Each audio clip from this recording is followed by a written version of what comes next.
out. There you go. They already look like they're pretty good size. Well, like they've done this before. They didn't take that much. I know, they could have. They should have gone to your house, Ryan. Right. They can still go today, all week long. I'll stop by. Oh my gosh, yes, poor thing. You just need to move to a busier street. Well, I was too busy before. Now it's the other way. I know, I hear Can't make Ryan happy. No, apparently not. Just kidding. I'm just kidding. Thank you so much for joining us today for Good Day Orlando. Actually, the first Monday of November. That's right. We will do it again tomorrow on the first Tuesday of November. Enjoy the rest of your day. Stick with Garrett at 11 o'clock. Have a good day.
You're watching Fox 35 News Plus, streaming on Fox Local. Well, good morning to you and welcome into Fox 35 News Plus. I'm Garrett Wymer, and thanks for joining us on this Monday morning, live on Fox Local and on YouTube. We've got a lot to get to today, hearing from a number of lawmakers as the government shutdown reaches day 34 and continuing to see a number of impacts, especially now that SNAP benefits have run out. We're going to hear from a number of our state lawmakers and also federal lawmakers coming up in the next little bit. A number of them holding news conferences and speaking to reporters today about the ongoing impact. So we will talk more about that coming up in just a little bit. We're also going to get you inside the courtroom in Volusia County, where the suspects in the Xbox murders were resentenced again today, once again to the death penalty. But we begin with breaking news out of Brevard County. I'm going to bring in Fox 35's Esther Bower, who joins us live now from Titusville,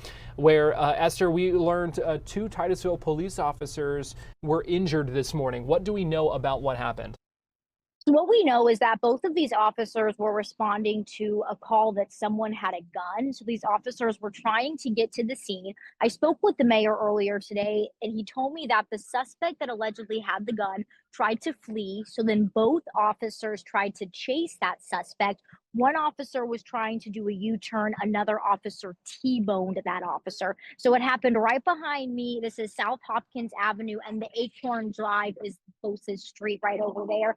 But also, we know that business owners right over here in this strip mall, if I flip this Dot's Trophy Store, they said this happened around 8:30 in the morning. And the owner told me this was the hardest crash he had ever seen. He had never seen a crash that intense with 2 police officers. Now, we do know it happened right here, right in this little turn lane where the officer was trying to make the U-turn. One officer was airlifted to the hospital, but the mayor said it appears he has non-life threatening. He's hurt in a non-life threatening way, which is good news here. We still don't know what happened to the suspect that had the gun, if they were able to find them and bring them in. Because like we said, both officers who were responding to that initial call ended up in this car crash. So now you can see the scene behind me, the scene in front of me. Everything has been cleared out. TPD was able to get those vehicles out of the area, but people really say this was a crazy way to start a morning. 8:30 in the morning in a quiet part of town just by this strip mall. Someone allegedly brandished this gun, and then two officers crashed into each other while trying to respond to that call. So a breaking situation here. No traffic is affected though in Titusville at this time, but still working to confirm details if anyone was taken into jail and how these officers are doing that were hit. All right, Fox 35's Esther Bower, we appreciate that. I know you'll be staying on top of this, so we appreciate you joining us this morning and letting us know what we know at this hour. So thanks for joining us live from Titusville here. Absolutely. And we will continue to update you as we get those updates about this situation in Titusville. But again, certainly seems like a serious situation, especially for one, that officer being flown to a trauma center. So we will stay on top of this story throughout the day. Want to let you know as well, this is a story out of Orange County where a sexual assault suspect is on the run, and investigators are looking for a man who sexually assaulted a woman near Barber Park. That happened early in the morning, around 4 a.m. on November 1st. So that would have been early Saturday morning. The suspect was last seen walking eastbound in that area wearing all black. Fox 35's Matt Trezza has more on that situation, what we know about this, and what the suspect looks like. Good morning. So deputies put out the alert about this yesterday evening. The attack happened Saturday morning, and they want everybody to be on the lookout for the person that you see in this sketch here. We're going to throw that up on your screen. It is a sketch of a man, deputies say, sexually attacked a woman here around Barber Park. They describe him as a black man around 6 feet tall, weighing between 180 and 200 pounds. They say he was wearing all black clothing, speaking with a thick Haitian Creole accent. Deputies say he attacked the woman early Saturday morning around 4 a.m. They're asking anyone who knows anything about this man or anything about this attack to contact Crime Line or call the Orange County Sheriff's Office. And we've been talking with some of the people who come here just regularly in the morning to get their reactions to this horrific attack. I think that it's happening anywhere, whether it be here or anywhere else in the nation, though. It's horrible. It's an atrocity. It's, a violation of their personal rights. And I'm hoping that they catch this person and find him and jail him.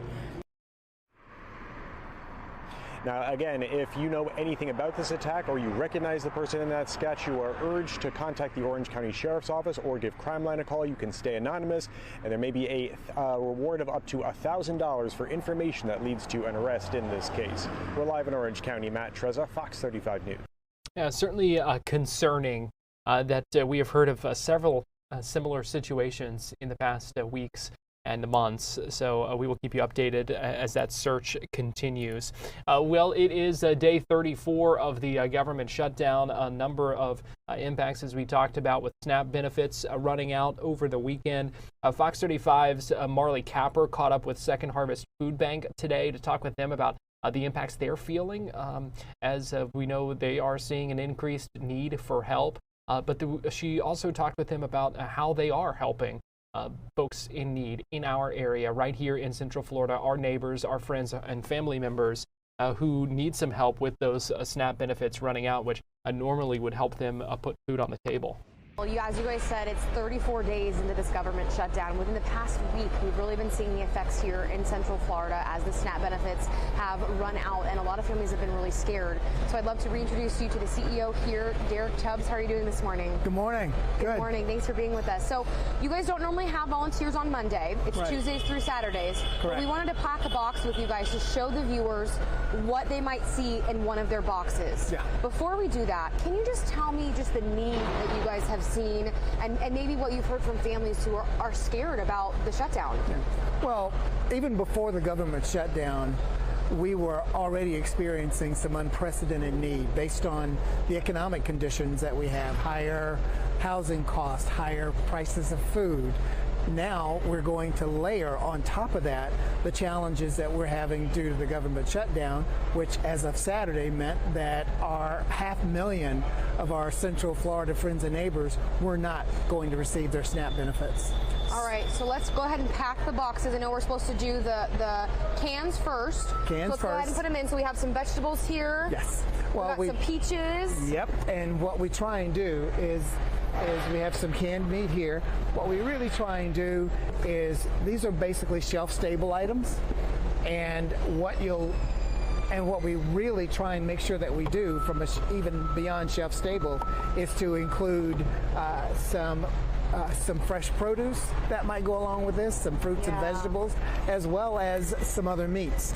So this is going to vary sometimes, but this was what will likely go into this box. So we had some tuna in here as well, some chicken, and I was looking at the labels, and for the chicken at least, it's 100 calories for the can and 20 grams of protein. So these are really healthy items. We are really doing everything we can to shift to make sure that the food that we're distributing is also nutritious food and don't create yet another problem, and that is around health. Right, of course. We have some pancake mix. You got to have the syrup in there for the kiddos as well. We got some rice, some lentils. Yes, we have rice. And then, like you mentioned, you guys will supplement with some fresh protein if you can. Yes. And they don't come directly to you guys. They'll get it from a partner. So tell me where they could go. So they will get these from a partner agency. If you go to our website, feedhopenow.org, we have a food finder there, and you enter your zip code, and it will list all the partner agencies that we have across Central Florida for all the 7 counties that we serve. Well over 800 of them. And I wanted to point out, you guys with that food finder, a typical week, you guys have about 2,000 to 3,000 people looking up where to get food. We have around 25 to 3,000. And as of this last couple of weeks, that number has gone up to 10,000. It just shows you that so many people here in Central Florida are needing food. Well, we appreciate you for letting us pack a box and showing the viewers what you might receive if you are in need. And if you're watching and you are blessed, we're asking you to sign up to volunteer. Your time, your money, they really need the help here. Tuesdays through Saturdays, you can volunteer, put some boxes together or whatever else they need, maybe sorting food. But we'd really appreciate it if you guys could come help them. Thank you so much for having us. We appreciate you. It was Fox 35's Marley Capper earlier today. And here's a live look at the U.S. Capitol in Washington, D.C. We are going to take a quick break here on Fox 35 News Plus. When we come back, we're going to get you to a news conference where Democrat Congressman Maxwell Frost is discussing the government shutdown, talking about health care costs and other ramifications and consequences of that government shutdown. So keep it right here on Fox Local and YouTube, and we'll be right back.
watching Fox 35 News Plus, streaming on Fox Local.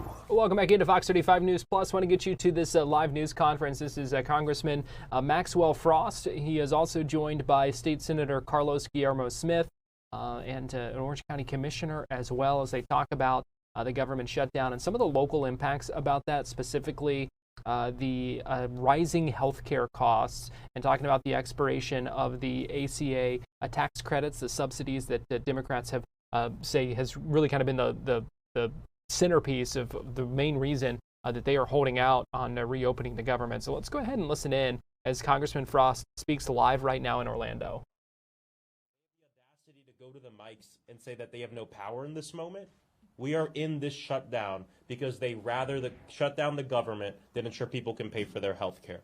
And the entire reason they want to do this is because they want more money in the federal budget so they can give billionaires and mega corporations a tax break. That's what it's all about. And it's the same story we're all used to, the rich getting richer and the poor getting poorer. They preach America first. They say it on the campaign trail. They say it on their hats. America first, America first. But there's nothing America first about letting Americans die. Die because they don't have health care. Die because they can't afford their prescription drugs. Die because they don't have the resources they need to live in this country because this country is too expensive.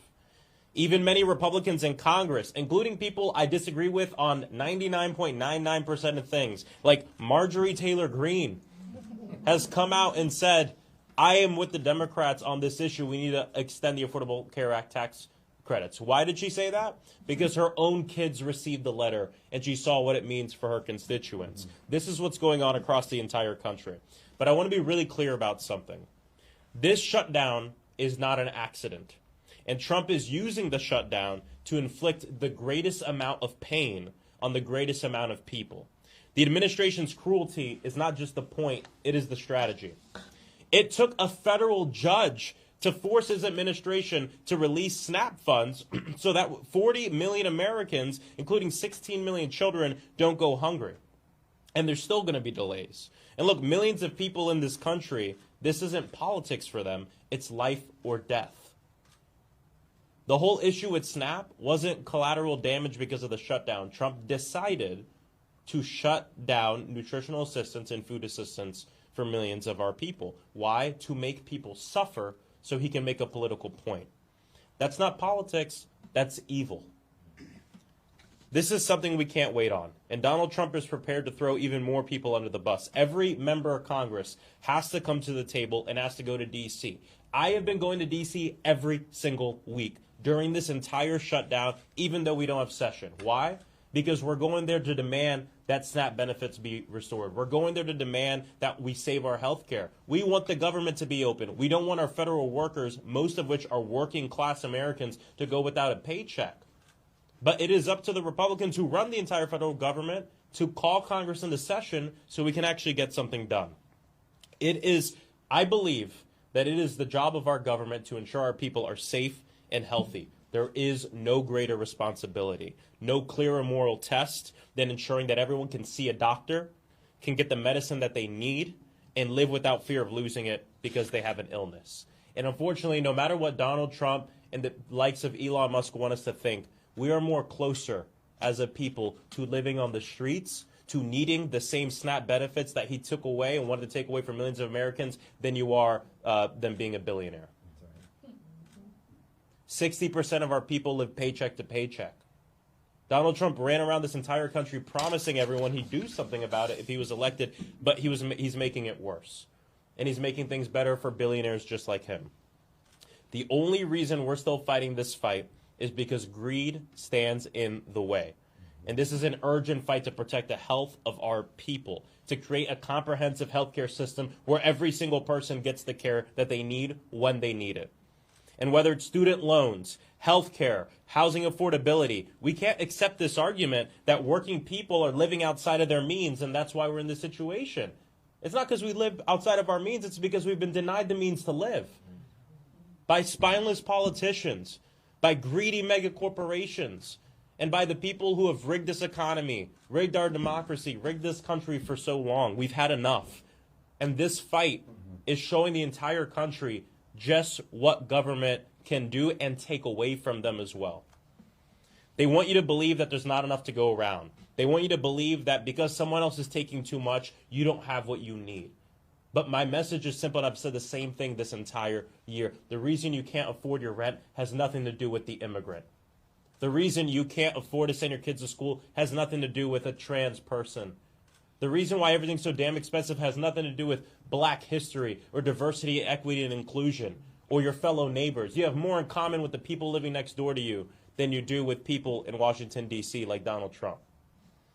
In the richest country on the face of the earth, I believe that health care is a human right and that no one should go broke trying to get the health care and the help that they need. So let's reject this politics of scarcity that would have us look at each other for someone to blame for these issues and not at the people who have been in charge for a long, long time. Let's save health care. Let's stop these cuts. Let's open up our government. Let's get back to work. And with that, I want to introduce one of my constituents, someone who's living this crisis every single day, forced to choose between health care and everything else. Please give it up for Nathan. Thank you, Nathan.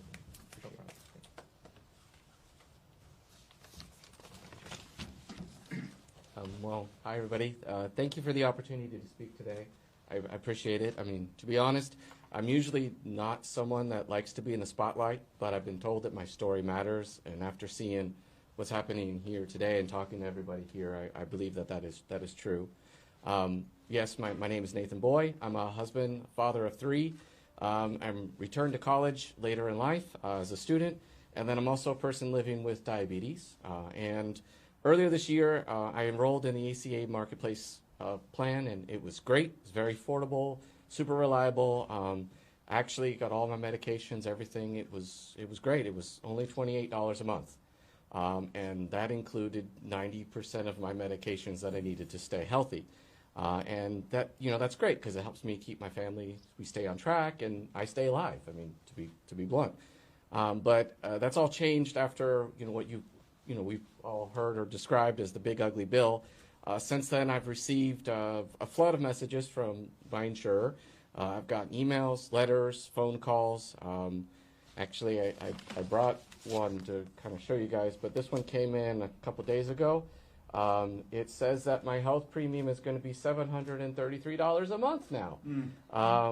So after talking with the office and with my representatives here, this is just the latest of the estimates. Obviously, once I file and complete my application in the portal, I'll end up getting my final number. It should be, I'm expecting it to be right around $200 with the lower subsidy. So yeah, so from $28 to $2,200. Now that increase, it's not as much as you would think. I mean, it's a couple dinner outs for some folks, but for working families like myself, every dollar matters. It means I have to cut back somewhere.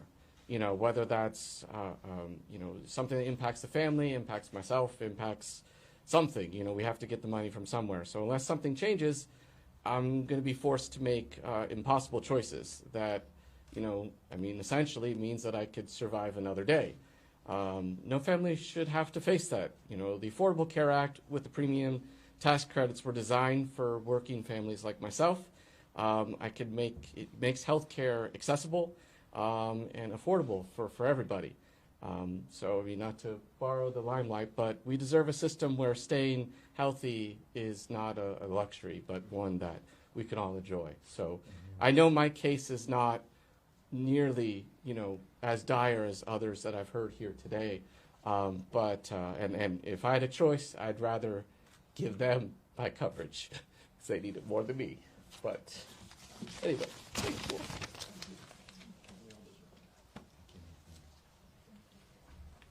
I'm going to bring up Senator Carlos Guillermo-Smith.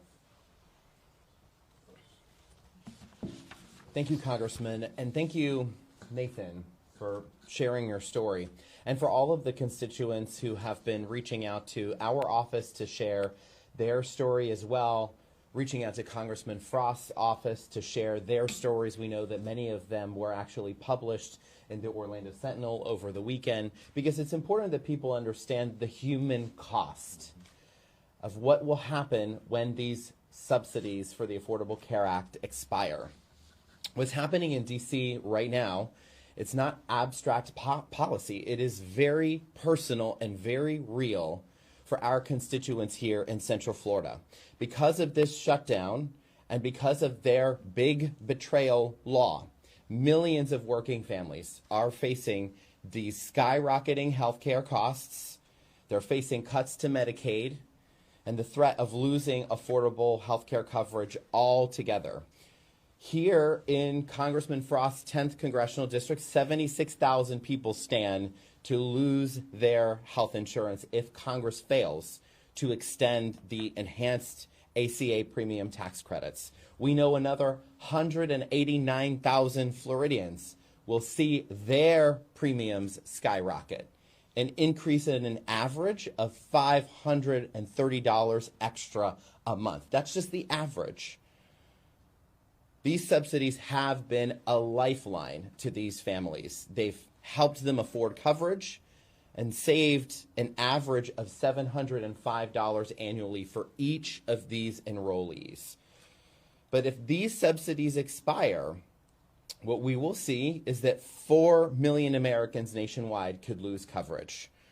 We will see that hospitals across the country will lose $32 billion in revenue because that healthcare coverage would have been paid for. Now it is unreimbursed care that will cost the state of Florida, that will cost taxpayers. States like Florida will be forced to shoulder billions of dollars in extra unnecessary burden for this uncompensated care. That is not fiscal responsibility. It is not fiscally conservative. It is cruelty that is disguised as policy. Meanwhile, right now, our governor has the power to protect Florida families from the worst consequences of the shutdown. Let me be clear. Under state law, he can declare a state of emergency. He can declare a state of emergency on food insecurity. And he can tap into the nearly $5 billion of our state's rainy day fund to temporarily cover the cost of SNAP benefits that are not currently available. Why is that so important?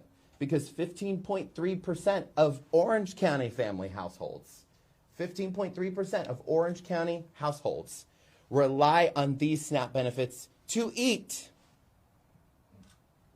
If this is not a state of emergency, I don't know what is.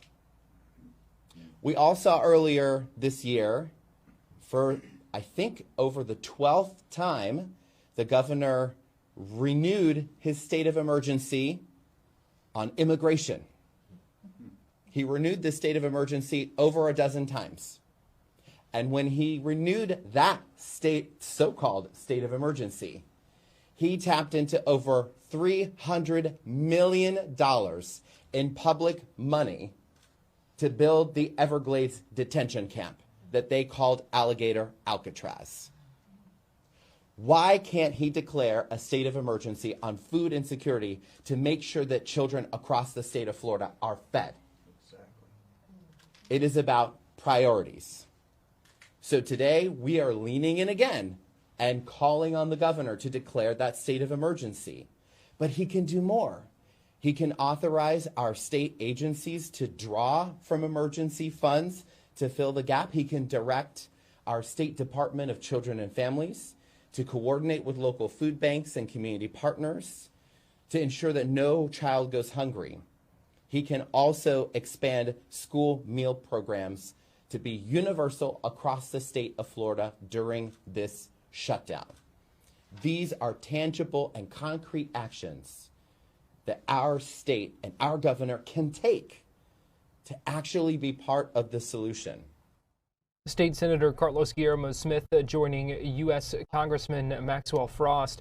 State Senator Smith here talking about things that he wants to see at the state level done to help, especially with some of these things that, in the interim, while a government shutdown is going on as well, that impacts these health care, then SNAP benefits, just a number of things kind of at play here. Let's go ahead and take a quick break here on Fox 35 News Plus, but we'll be right back and get you back to this news conference here in just a minute.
You're watching Fox 35 News Plus, streaming on Fox Local. Welcome back into Fox 35 News Plus. Garrett Wymer here, and thanks for joining us on this Monday morning. I can give you a live look right now in Orlando. That is State Senator Carlos Guillermo Smith, who is speaking right now, as well as Congressman Maxwell Frost, as they're talking about rising health care costs. Meanwhile, on the right, you see where we expect Rep. Kathy Castor, a U.S. Congressman in the Tampa area, to be holding a news conference any minute now on SNAP benefits. So let's go ahead and listen back in here in Orlando as this news conference continues. This weekend I paid my health insurance. I have Florida Blue, and it was $581.25. On New Year's, I will be paying $1,238.97. That's a 113% increase, and that is the same coverage. That's the same plan. The only other thing that also increased was the out-of-pocket. That increased another $1,000, and they couldn't tell me if my co-pays are going to be increased, but they think it might. So just 6 weeks ago, I joined 1.2 million people who have received a heart stent in the past year. I didn't have an option to go. I don't have an option to go without insurance. If you've had a heart stent procedure, you know there are several medications you must take daily, at least for 6 months, maybe a year, or maybe a lifetime, just depending on your case. The doctors that care for the 1.2 million people like me often prescribe Entresto. It's an essential medication, and a 180-day supply without insurance is $2,600.99. So I don't have an option to be without health care. And that's just one medication, and there's millions of you and our friends that have no options but to pay their insurance, because there are a lot of people that are dealing with things way worse than what I'm going through, with cancers, with pediatric cancer. All these people are not going to have coverage if they can't pay their insurance. I think that this is a really insane and hurtful increase. And for me, for my friends that own businesses and restaurants, I want to apologize in advance, because I'm probably not going to be able to see you, at least for the time being, because I don't know where this is going. I don't know if this is going to get better or if it's going to get worse. But I know I can't be without the medication that I'm being prescribed to right now. I can't be without that insurance. So that $657 that powers our local economy at our restaurants, at our stores and all the other places, and the nonprofits that I donate to, I'm not sure if I'm going to be able to volunteer and give like I used to. And they've already been impacted by the federal and state cuts. Our charities rely on people locally like me and like you to help residents that are dealing through even tougher times. And these are horrible decisions they have to make. If the Republicans would stop this billionaire crusade, we can continue to help others in our community.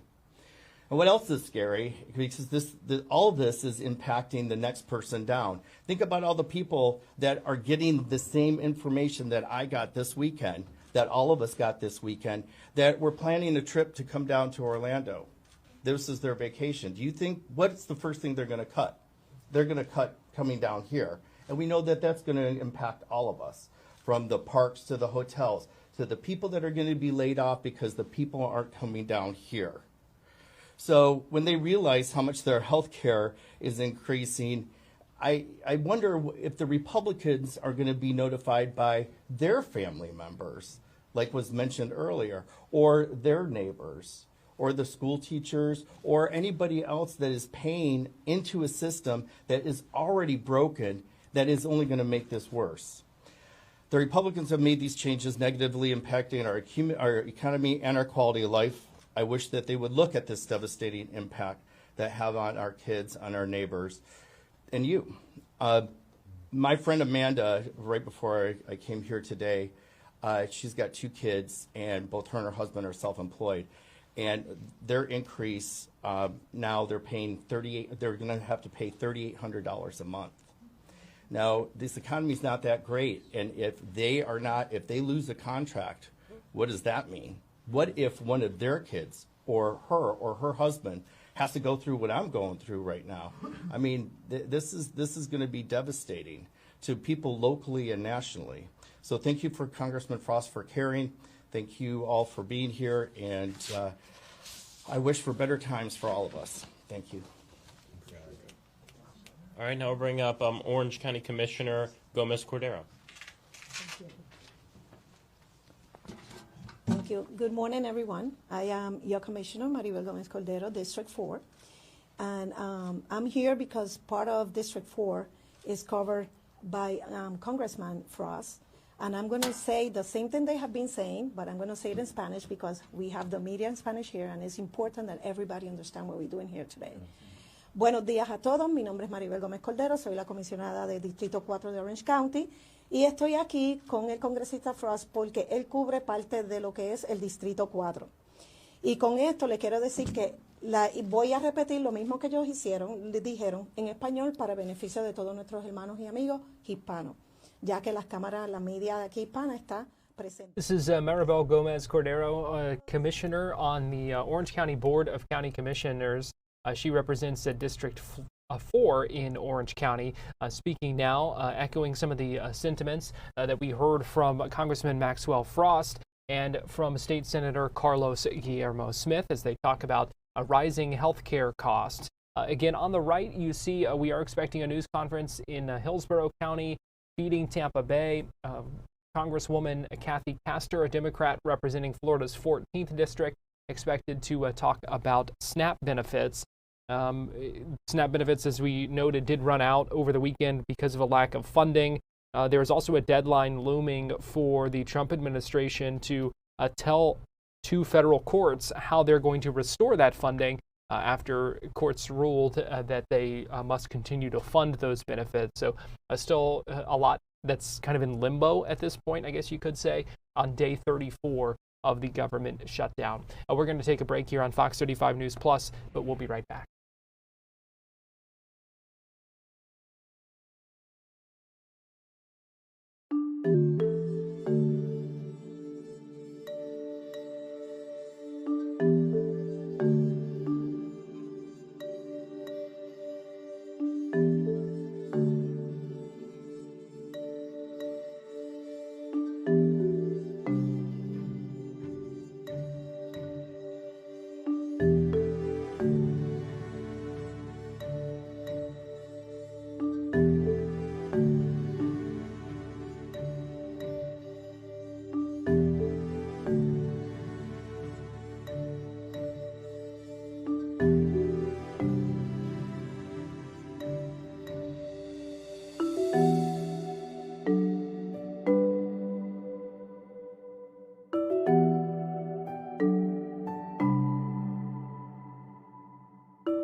watching Fox 35 News Plus, streaming on Fox Local. Welcome back into Fox 35 News Plus. Garrett Wymer here, and thanks for joining us on this Monday morning, live on Fox Local and on YouTube. This is a news conference with Maxwell Frost, U.S. Congressman, some other officials, is continuing live right now in Orlando. This is Constance Brown. She is an Orlando area nurse who is speaking now as this news conference continues about rising healthcare costs. Let's go ahead and listen in. At that time. But today I want to say we continue to serve our community every week through health fairs and outreach program. Our organization is in the community weekly and sometimes during the week. And what we're doing is serving people by looking at the social determinants of health. And those social determinants of health include food insecurity, transportation, and you heard me say earlier I'm a case manager. So that's kind of what we're dealing with. But today I want to mention our Health Policy Committee have listened to the concerns in our neighborhoods. Our residents are worried about how they can afford their food and basic needs during this government shutdown. Programs like SNAP help our elderly, disabled, and also our veterans. We don't want to forget our children. I had a granddaughter to say to me yesterday, Grandma, I don't know how we're going to be able to afford Thanksgiving. Of course, as a grandma, I said, don't worry about it. You can come eat with us. But just know that she doesn't know if she's going to be able to finish school because of the cuts in her benefits she needs. So I want to say this last of all, no one should have to choose between paying for bills, buying food, or living comfortably. And now I'm going to say on behalf of all nurses across the nation, we were called to serve, and right now our nation needs healing in the land. Let's open the government, restore stability, and care for the people. We are all here to serve, and I thank you for this opportunity. Thank you so much, and it's great to hear from one of our amazing nurses in the community. If you speak with healthcare professionals and providers, they will tell you the impact that this has on our people here in Central Florida. In fact, just about a day or two ago, I was at United Against Poverty, their grocery store, speaking with people coming in and out. They've seen an influx in people in there because of the news on SNAP, but also because of the news on healthcare. People are worried that in the new year, they're not going to have any money to be able to go and buy groceries. So they're buying more now, stockpiling, thinking about the future. This is what's going on in our community. This is what's going on in our country right now. It's a scarcity that's pushing people. It's a desperation that you feel in the air, that you feel from our people when you talk with them. And we have a government that is passing laws to give tax breaks so that way billionaires can buy a new yacht. That way corporations can pay less into our system. It's disgraceful. That's what this whole fight is about. And before I open up for questions, I just really want to make sure people understand what this means. People are receiving the letters. People are receiving the news that their health care is going up, not by a little bit, but by a lot. Nathan, can you come up one more time? I just want to make sure people know how much you pay now for health care and how much that letter said you're going to pay. It's $28. You pay $28 and right now. 5 cents, yeah. Okay. And what does the letter say? $733.04. 700. What is it? $733.04. $733.04 from $28.05. And unfortunately, this is not a unique thing. We have 189,000 people in my district alone are getting this letter. Thank you. Thank you. Eric, I just want to make sure one more time so people hear. What do you pay now, and what are you estimated to pay? About $582 a month, and it's going to be about $1,300. $1,300 a month. Yes. Over a 100% increase. Yes. 113%. Anybody else receive a letter that's here? Anyone else know what they're going to be paying? Our RX went up by almost 30%. 30%. Ours went up almost 200%. See, it's all over the place. In the midst of a housing crisis, in the midst of an affordability crisis, in the midst of a president who is golfing in Mar-a-Lago and building a ballroom for billionaires in the White House, but not doing anything for our people. That's what this shutdown is all about. That is why they decided to shut down the government. They don't want to extend these tax credits because they want more money in the federal budget so they can give tax breaks to people who already have enough, while our people suffer. And so I'm proud to be the congressman of my home, the place I was born and raised in, and I'm sure as hell as proud to be fighting for our health care, because I believe that health care is a human right. We're going to fight to stop these cuts. We're going to fight to save our health care. We're going to fight to ensure that our people are healthy. Thank you so much, and we can answer any questions anyone might have. Congress, you mentioned Congressman Marjorie Taylor Greene, and you don't see eye to eye. Mm-hmm. Do you see more Republicans peeling off to stand up for protecting health care, given someone such as Marjorie Taylor Greene? Are there more Republicans who get on board to get a deal to get this shutdown done? We hope more will come around. We're hearing more and more. I've heard in private conversations. We also hear more and more people speaking publicly that are Republicans saying something. But we got to be honest. Many of them know that we're correct. Many of them want to go to D.C. and strike a deal to extend the Affordable Care Act tax subsidies to ensure people have health care. But they're scared of Donald Trump. This is what happens when you have an authoritarian like Donald Trump run your party. Half the people are true believers. Half the people are too scared to say anything. Mm-hmm. And we have to, he's a bully. And we have to encourage and push, especially Republican representatives in Florida, to step up and defend their constituents.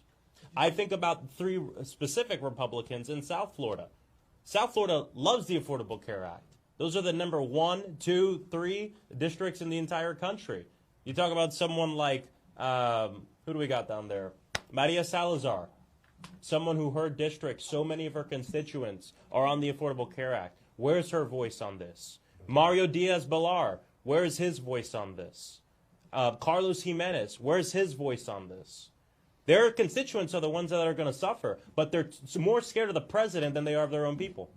And just with the premiums going up, is it a combination of that big bill they passed with the subsidies? Explain why is the headway hitting now? Is it both factors? It's all connected. What they call the Big Beautiful Bill, which is the largest transfer of wealth in the history of our country from the working class to the billionaires and mega corporations. What this bill did is start the destruction of our healthcare system, gutting Medicaid, 17 million people losing their Medicaid and their health insurance. We're talking about people losing out on SNAP benefits, on food nutritional assistance. We're talking about 1 in 4 nursing homes at risk of closing. We just lost a nursing home in Winter Park not too long ago here in this district. These cuts are serious. I spent time over at Guardian speaking with them about the fact that they are going to be stretched for dollars because of this bill that was passed. So it is putting all of our health institutions at risk.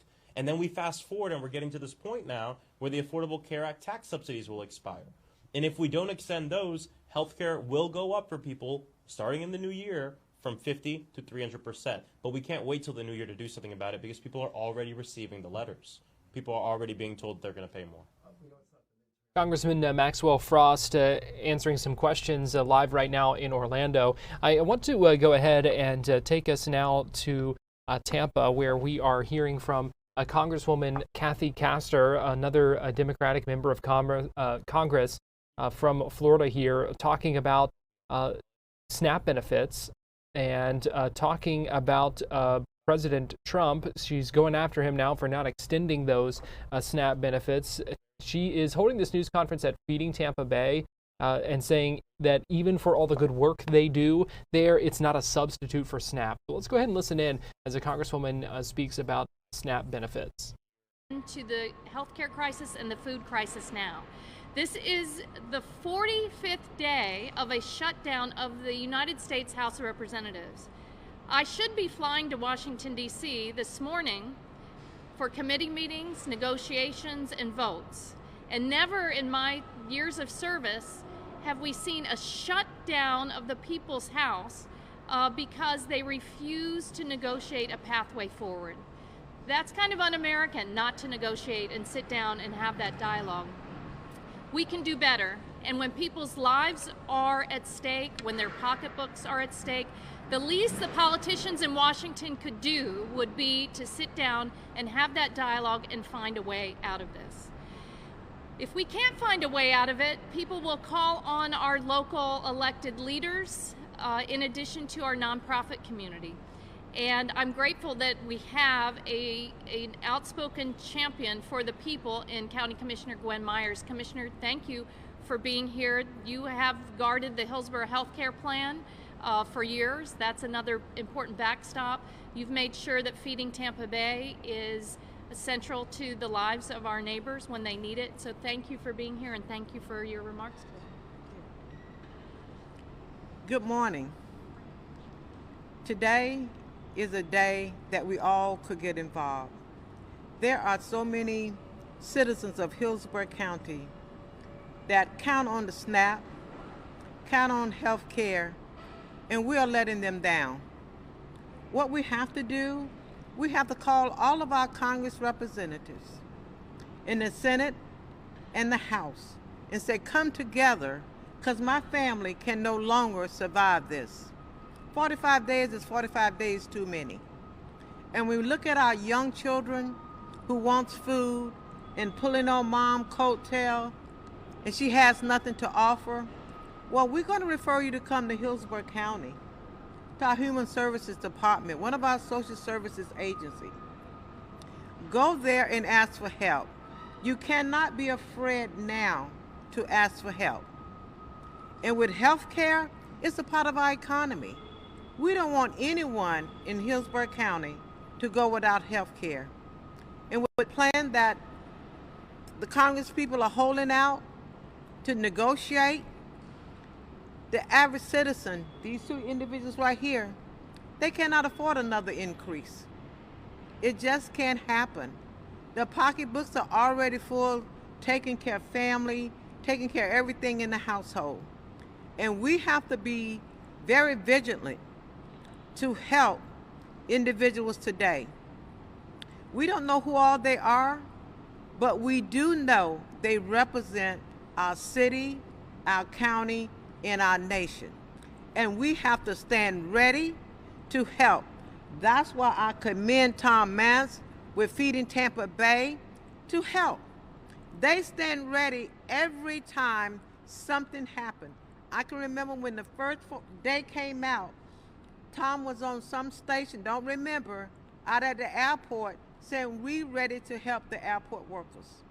Those who are experiencing challenging times, those times are with us right now, and we have to do something. Do something mean call. If you have the funding and you want to chip in and give your neighbors something, it is okay. Because today is us, tomorrow is someone else. But we're one Hillsborough County, and we take care of everyone in Hillsborough County. And I thank you for the opportunity to be here, and Congresswoman Kathy, thank you for all you do. Because your voice is very loud in Washington, representing your district, and it's very impactful to making sure, and this is why you're here today, because you want people to know you care. You care about what's happening in your district and how it's affecting the people that you represent. And I thank you and commend you, and keep up the good work. And thank you all so much. Thank you, Commissioner Myers. On November 1st, that was when open enrollment started for Affordable Care Act plans. Those plans that 4.7 million Floridians rely on. Remember, Florida has more of our neighbors who rely on the ACA than any other state because we have so many entrepreneurs, part-time workers, folks who are not quite eligible for Medicare, but they're doing everything right. It's shocking the price increases under the ACA without these tax credits. That's why we are drawing a line in the sand to say, come to the table and negotiate now. And I want to make this real to you, what it means. So Linda Meisner called my office last week when it became apparent what that cost increase was going to be for her and her husband. And I want Linda to come up and tell her story so that folks understand why we are standing up to lower cost and cancel the cuts. Hi, my name is Linda Meisner, and I appreciate everything that Congresswoman Castor has done to fight for our health care. My husband and I are in our 60s, and we have the lowest possible ACA plan. We have a bronze plan with Florida Blue that has almost no benefits. Covers some wellness things. Everything else will cover your health care after you meet the very large deductible. So we don't have a rich plan, but we normally pay about $300 a month for this plan. And I got a notice from Florida Blue that our premium is going up over almost $3,000 a month. A month. Yes, a month. That is $40,000 a year for health care. Our new premium for 2026 will be $3,248.45. I have the notice from Florida Blue here. That's not even a rich plan. We have minimal benefits. We have a huge deductible. So on top of our $40,000 in premiums, we also have to pay for the deductible before we even get health care. But yes, this is still important. We can't afford $40,000. We own a small business. We do the best we can, but we can't afford $40,000 a year in just healthcare premiums. For the first time in our lives, we will go without health insurance. We will be part of the uninsured in Florida, which just blows my mind, honestly. And how is that acceptable? And I want to point out that health insurance and nutrition are not mutually exclusive. We should be feeding Americans, we should be funding SNAP, and we should be covering what we need to offer affordable health care. I'm not asking for a handout, I'm just asking for an affordable plan. So I really appreciate everything Congresswoman Castor has done, and I urge her to continue fighting. Thank you. Next is Stephanie Swain, a small business owner from St. Petersburg that kind of speaks on behalf of a lot of small business owners I'm hearing from right now who rely on the Affordable Care Act to make sure that they can keep their small business and stay healthy and well at the same time. Thank you, Representative Castor. So as Representative Castor said, my name is Stephanie Swain. I own a small business in Seminole. We don't do a ton of business, but we do well enough to provide for myself and my husband and 3 other employees. I went into Florida Blue to see what was going to happen with my health care next year. And while it's not nearly as significant as Linda's, I'm going to be paying $500 more a month for my husband and I, which is $6,000 a year. We're going to be able to find that somewhere if we don't go out to eat quite as much or we don't buy as many things from local stores, but that's $6,000 that's not going to be going into our local economy. We have at many times looked to see if we would be able to provide health insurance for our Officials in the Tampa area continuing to speak. You hear now from a local business owner talking about the healthcare cost notices that many people have been getting over the past few days. Showing what their costs will be for the upcoming year. We heard Congresswoman Kathy Castor call some of the hikes of those plans shocking if those subsidies are not extended, which is one of the main reasons that Democrats have continued to not to reopen the government, hoping to get those subsidies extended as part of a deal to reopen and continue to fund the government. We're going to take one more break here this hour on Fox 35 News Plus. But we will be right back with more right after this. So keep it here on Fox Local.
Fox 35 Storm Team meteorologist Brooks Garner joins me now, and not just Fox 35 Storm Team meteorologist, but documentary star. That's right. Brooks Garner. Nationally acclaimed.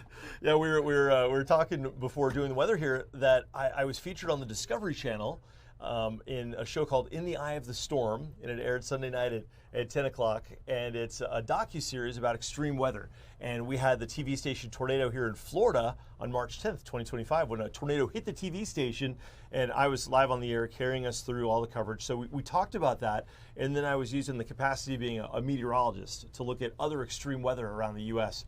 during the month of March 2025, which happened to Garrett to have the most tornadoes of any March in recorded history. So it was a big month, but it was really interesting. They'd flown me up to Chicago to record this. It was all, as you can imagine, a big production. I'd never been part of a big production like that. I'm happy it turned out really well, but more so it was really great to feature the station and the team that made this all happen. And if folks missed it, they can watch it on HBO Max. That's right. It's on HBO Max and also Discovery Plus. At any time you can stream it. Okay. And it'll repeat on Discovery too. So. Okay, great. Well, yeah, we'll it's been fun. keep an eye out on that. Now, Absolutely. what do we have in the forecast? A little bit of a warm up? A little bit of a warm up as we head into the weekend, but overall quiet weather. So like really, really nice weather, and also tracking into the hurricane season for us here in Florida effectively. The official end is November 30th, but with the weather pattern that we've got now, we've settled into a more winter-like pattern with the upper level flow that should keep all the hurricanes at bay. Sunshine and beautiful right now. We're looking good, and dry air is surging southward. See that dark blue?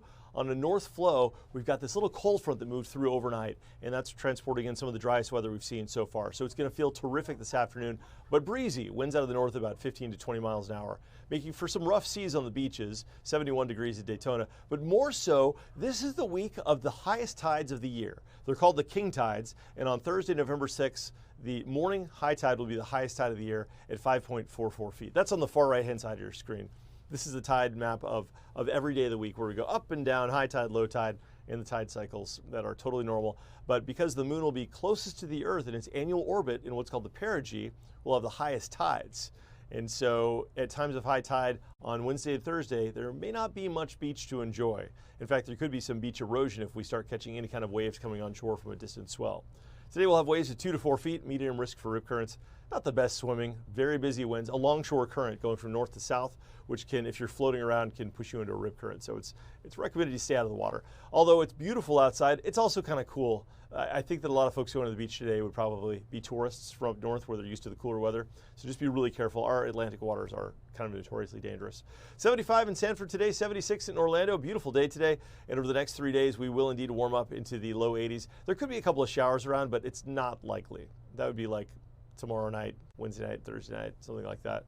That said, snow showers are likely in the Northeast. This will be the first snow of the season that's measurable for a lot of the Northeast next week. This will happen between the 9th and the 13th, and some places could see 5 to 8 inches of snow. Everyone loves talking about snow. It's just such a climate contrast compared to the weather here in Florida, where we'll be in the 80s next week. But I wanted to show you that snow map, not just to gawk and revel in our good fortune of living here in the Sun Belt, but because that snow is thanks to a big East Coast trough, as illustrated here in this light blue coloration, where the jet stream dips all the way down to Florida and essentially acts like a giant blocking mechanism, a deflector shield to push any kind of approaching tropical threats away. This is known as a winter pattern. We'll have this through the 10th and probably beyond. It looks like a reestablishing pattern right through the end of November. And that's important because we may have one more tropical system develop in the Western Caribbean in about a week and a half or 2 weeks, somewhere near Nicaragua, Honduras, Belize, maybe the Yucatan Peninsula, in that red shaded zone. But if anything was to form, it would be highly unlikely that it could make it up here, and if it did, it would be sheared apart by that wall of wind shear.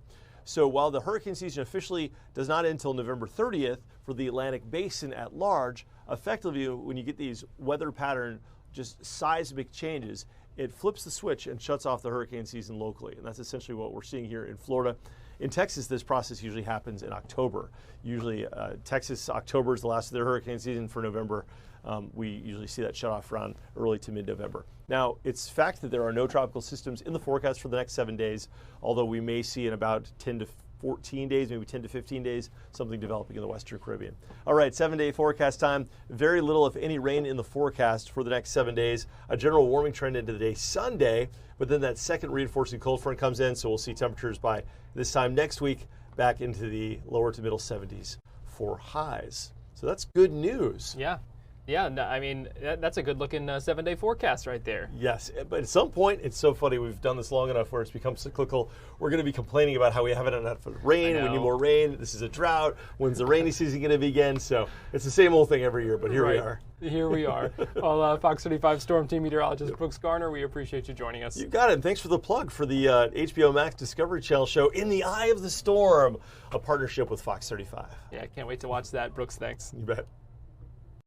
I want to get you to UCF now. This is head coach Scott Frost, who is talking to reporters. It is a Space Game week. That game coming up on Friday night against Houston. But the Knights coming off a pretty brutal loss to Baylor over the weekend, 30-3 the final score. The first thing that Scott Frost has been talking about how disappointing that loss was in a lot of ways. Let's go ahead and listen in as he speaks with reporters. Different, but I don't think it was a big deal back then. So it's kind of cool that we were part of the first one. I kind of like the life that it's taken on. I got some new gear today, so that was cool. Hopefully the players get some new stuff, and I think it's always neat to have a throwback or a alternate, and this one actually has some meaning behind it because of where the universities come from and rise that the universities has in its roots. So I think it's a neat deal for our institution. Coach, sort of a follow-up on that. Were you ever into space when you were a kid? You ever want to be an astronaut? And also, what do you think the space industry has meant to this country, I guess? That's a big question. No, I was never the little kid that wanted to be.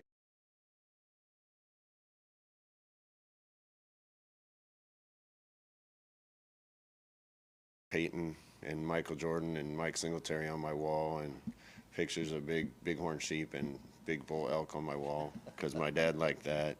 I know a lot of kids want to be an astronaut. I just think our proximity to NASA and a lot of things that have happened and our tie from the university to that is really cool. And it's good that the football team can be a part of that and support that. And I think it gives us a kind of a secondary identity, alter ego, that I think some fans are probably in favor of and some aren't, but it's a good thing for our school.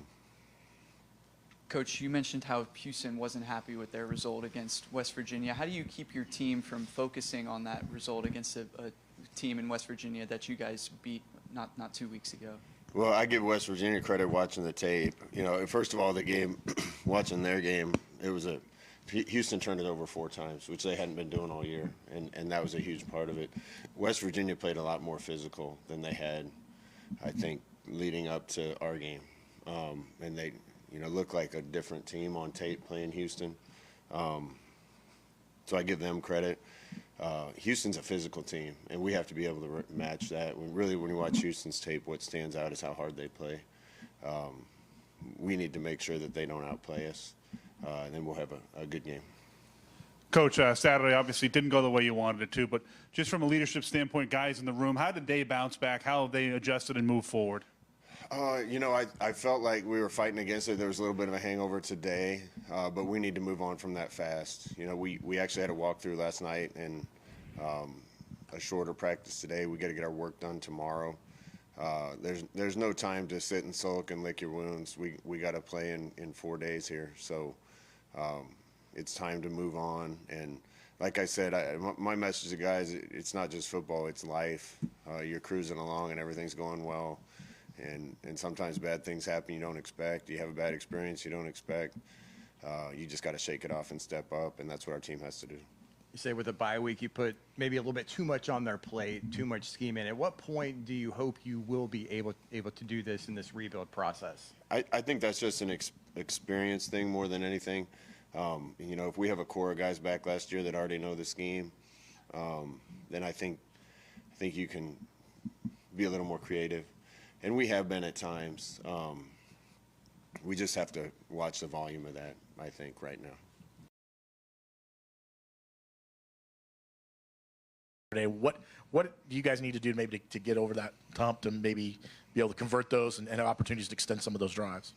Well, the third and shorts have been, an issue that's crept up a few times, and that's just pad level and force of will, to be honest with you. The rest of the third downs, yeah, we just have to do everything a little better. We have to protect a little better and keep them clean. We have to win on sticky coverage routes a little better. We got to make a little quicker decision and quicker throw. And, you know, third downs are a lot of man coverage and mono-e-mono situations, and we need to win more of them. This team has struggled on the road to begin the season. What do you think of some of those challenges that they're facing that you guys have just been having a hard time to overcome? Well, I'm not worried about the road right now. I'll worry about that again next week. But I think that just goes along with growth of a team. And we have played well at home for the most part. So that's where my focus is right now, is trying to do that again. Baylor talked about putting an emphasis on starting fast, and they did offensively. What did you see from your defense on their first couple of drives? You know, I thought the defense played pretty well overall. The stats maybe didn't bear that out. You know, they converted a 3rd and 11 and a 3rd and 8 on the first drive, another 3rd and 7 or 8 on the second drive, and then we had a pick in our hands on the second drive. Any one of those plays probably changes the start of the game. Once we got down 14-0 on the road, that's a little bit of a tough hill to climb. Not that we couldn't have done it, but that's not how you want to start on the road. So we had our chances to get off the field on those first 2 drives, and we didn't. We talk about turnover ratio all the time, and we've been negative turnover ratio in every road game. That's got to change if you're going to go on the road and win. You know, after that, I thought they played pretty well, holding them to field goals. Didn't really give up that last touchdown until we threw a pick that got them way down there. So our defense fought and battled. You're not going to win many games if you don't score a touchdown. You mentioned Houston turning the ball over 4 times. What more do you need to see your defense do to create turnovers? I think as a player, because I've been there, you spend a lot of your time when you're not 100% confident and sure of yourself, just making sure you don't get beat. Just make sure you are where you're supposed to be. Make sure you get the tackle. Make sure you don't get beat in coverage. Once you have a confidence and you kind of turn the page, then you're doing your job and you're looking for an opportunity to strip a ball, to make a pick. We got some guys there, but we need more guys that are kind of turning that page and getting over that hump and looking for this.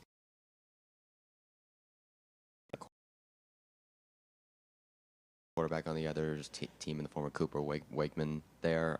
West Virginia was able to stop him on the run last Saturday. You also mentioned the turnover. We mentioned the turnovers as well. Just have you gotten a chance to look at the tape on him yet, and what do you think this defense needs to do? I haven't watched last week's game yet. I've been focusing on the other side of the ball, to be honest. I have seen him play on tape. Been really impressed mostly with his toughness and leadership, and seemed like everything went through him. So I haven't watched the West Virginia game yet, but I know we got a tough competitive quarterback coming in here. Houston, Cincinnati, BYU all joined the league the same time as UCF. They've been challenging at the top of the league standings this year. What sort of commonalities do you see in those situations, having scouted and played against Cincinnati and now scouting Houston? And how do you feel like maybe that lends a template to what year 2 can look like in your coaching regime here? Yep, like I've said all year, it's a matter of just continuing to improve. I think our guys have done that. You're going to have sometimes 2 steps forward and 1 step back, and I think we had that Saturday, but there's no doubt we've gotten better. We can't let that stop till the end of this year. Regardless of results right now, we have to keep improving. This league has enough parity in it that if anybody just gets marginally better, you're going to have a chance to make that jump and be in the middle or top of the standings in this league. We're not that far away, but we're miles away, and at the same time, and that's the gap that we got to make up just by continuing to grind and improve. Coach, you talked about how well the defense played despite what the stats may say. How do you keep Houston from getting off to a hot start like Baylor did so you don't have to play catch up from there? I mean, we just got to play well early. And like I said, you know, the defense I thought made some good plays. Credit Baylor again. They made some outstanding catches, some one-on-one wins, broke some tackles, you know, and scored the first time. And we went 3 and out on offense, and they scored again, and we had a chance to get off the field on that one. It all kind of goes back to when you have your chance to make a play, or you have a team in a 3rd and long, or you have an interception in your hands, or a block in front of you, you got to go get it done. And we didn't do enough of that, especially early Saturday. You've talked a little bit about it throughout this press conference about the need to continue to get better. How do you feel like your team has grown in that department, and how do you feel like, there's been a few losses, but how do you feel like they've responded to losses throughout the years as part of that growth process? Well, if I had a team that wasn't disappointed when they lost, then I got the wrong guys. I want guys to be pissed when we lose. But I want guys to understand that when that happens, there's only one alternative, only one choice, and that's just to go back to work and work harder and get a little bit better. And a little bit better would have given us a lot different record this year. So again, it isn't mountains of things we need to change. We just got to do a little better across the board. There's been some issues with delay of game penalties at times. Is that the communication process, getting the play in sometimes? What do you attribute that to? Yeah, it's on the road. We've talked about that too. The communication doesn't seem to be as big an issue at home. It's been happening on road games, and we talked about that a lot. Is it helmet comms? I know it's not an excuse. Baylor seemed to blast stuff from their end zone speakers right until the play starts. We had music coming from one side and trumpets blaring from the other side. I don't know if that had anything to do with it or not, but even if it did, we have to be prepared for that, and we need to be better, coaching staff and players. Scott, the overall health of the team, I mean, Taven's back. Taven was back, but when you look at the quarterback position, how strong is that room right now, and is there anyone that's maybe not going to be able to make this weekend's game? We're still dealing with a lot of stuff. It's tough to look over on the side during practice and see a lot of the guys that would be helping us that aren't up and doing it right now. That's football. Some years you have real clean years, and other years you don't. I'm really happy that we have the guys still healthy that we do, and quarterback's been one of those positions. Taven's good to go. Davi's good to go. The other two have kind of been day by day. I don't think Cam will be ready this week. Yep. Head coach Scott Frost there speaking with reporters, and I also expect to hear from a couple of players here in just a minute, but we are going to take a quick break here on Fox 35 News Plus, and we'll be right back.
You're watching Fox 35 News Plus, streaming on Fox Local. Welcome back into Fox 35 News Plus. This is a UCF running back, a Jacksonville native, Miles Montgomery, who is speaking to reporters live right now ahead of the Space game on Friday night against Houston, coming off a tough loss against Baylor over the weekend. Let's go ahead and listen in. orange, but hopefully that'll come in a few years. Just kind of looking at this team as a whole, where have you seen kind of the most growth from this group as the season's gone on, and specifically like how you guys have responded to defeats this year? It's kind of understood in this team. You better not quit. And if we just so happen to lose the game, you better not point a finger. And if you do, it's going to get called out by somebody. And that's kind of understood. So we take L's on the chin, move on. Miles, what do you think? Why do you think the difference? What do you think the difference are between the performances are at home versus on the road? Because it seems like it's a tale of two offenses. It's always easier to play at home, right? I mean, you got the fans behind you. I mean, so you got to create your own juice. Miles, what would, having a win on Friday, I mean, there's a lot of importance on this game because obviously if you guys want to go postseason, you're going to need to win on Friday. What does that do for you guys? You guys talk about that, the idea of trying to be in the postseason, trying to get to a bowl game? Yeah, we talk about it. All we need is 2 more wins to go bowling, and the rest handle itself. I've been saying that since the first game. The mission still has not changed. Miles, we've spoken a few times, and you say you don't want the urgency to increase because the urgency should already be there, especially as we enter this final stretch of the season. What do you hope to see most improve on this offense and hopefully get you guys to a bowl game? Start faster. We've been doing that a good job, a good bit up until last game, I'd say. So getting back on track as an offense and starting fast. With regards to short yardage situations, Frost mentioned pad level up front. As a running back, what do you feel like you can do to make those situations easier and to make them a more dependable part of the offense? No matter what happens in the play, we talk about how sometimes the looks may change. You just got to roll with it and when you're one-on-ones. Miles, last season, despite the struggles, UCF came out and won the space game against Arizona. Just having experienced a space game like that with a less than ideal season, what do you feel like the space game means for UCF in this type of context, even if the season isn't going the way you want it to? It means a lot. I can kind of describe it like in Florida, Georgia, or an Alabama-Auburn game. You can lose or like a Michigan, Ohio State. You can lose every game, but you better not lose that one game. That game for us is a space game. We got to figure out how to get a dub. All set? All right, thanks, Miles.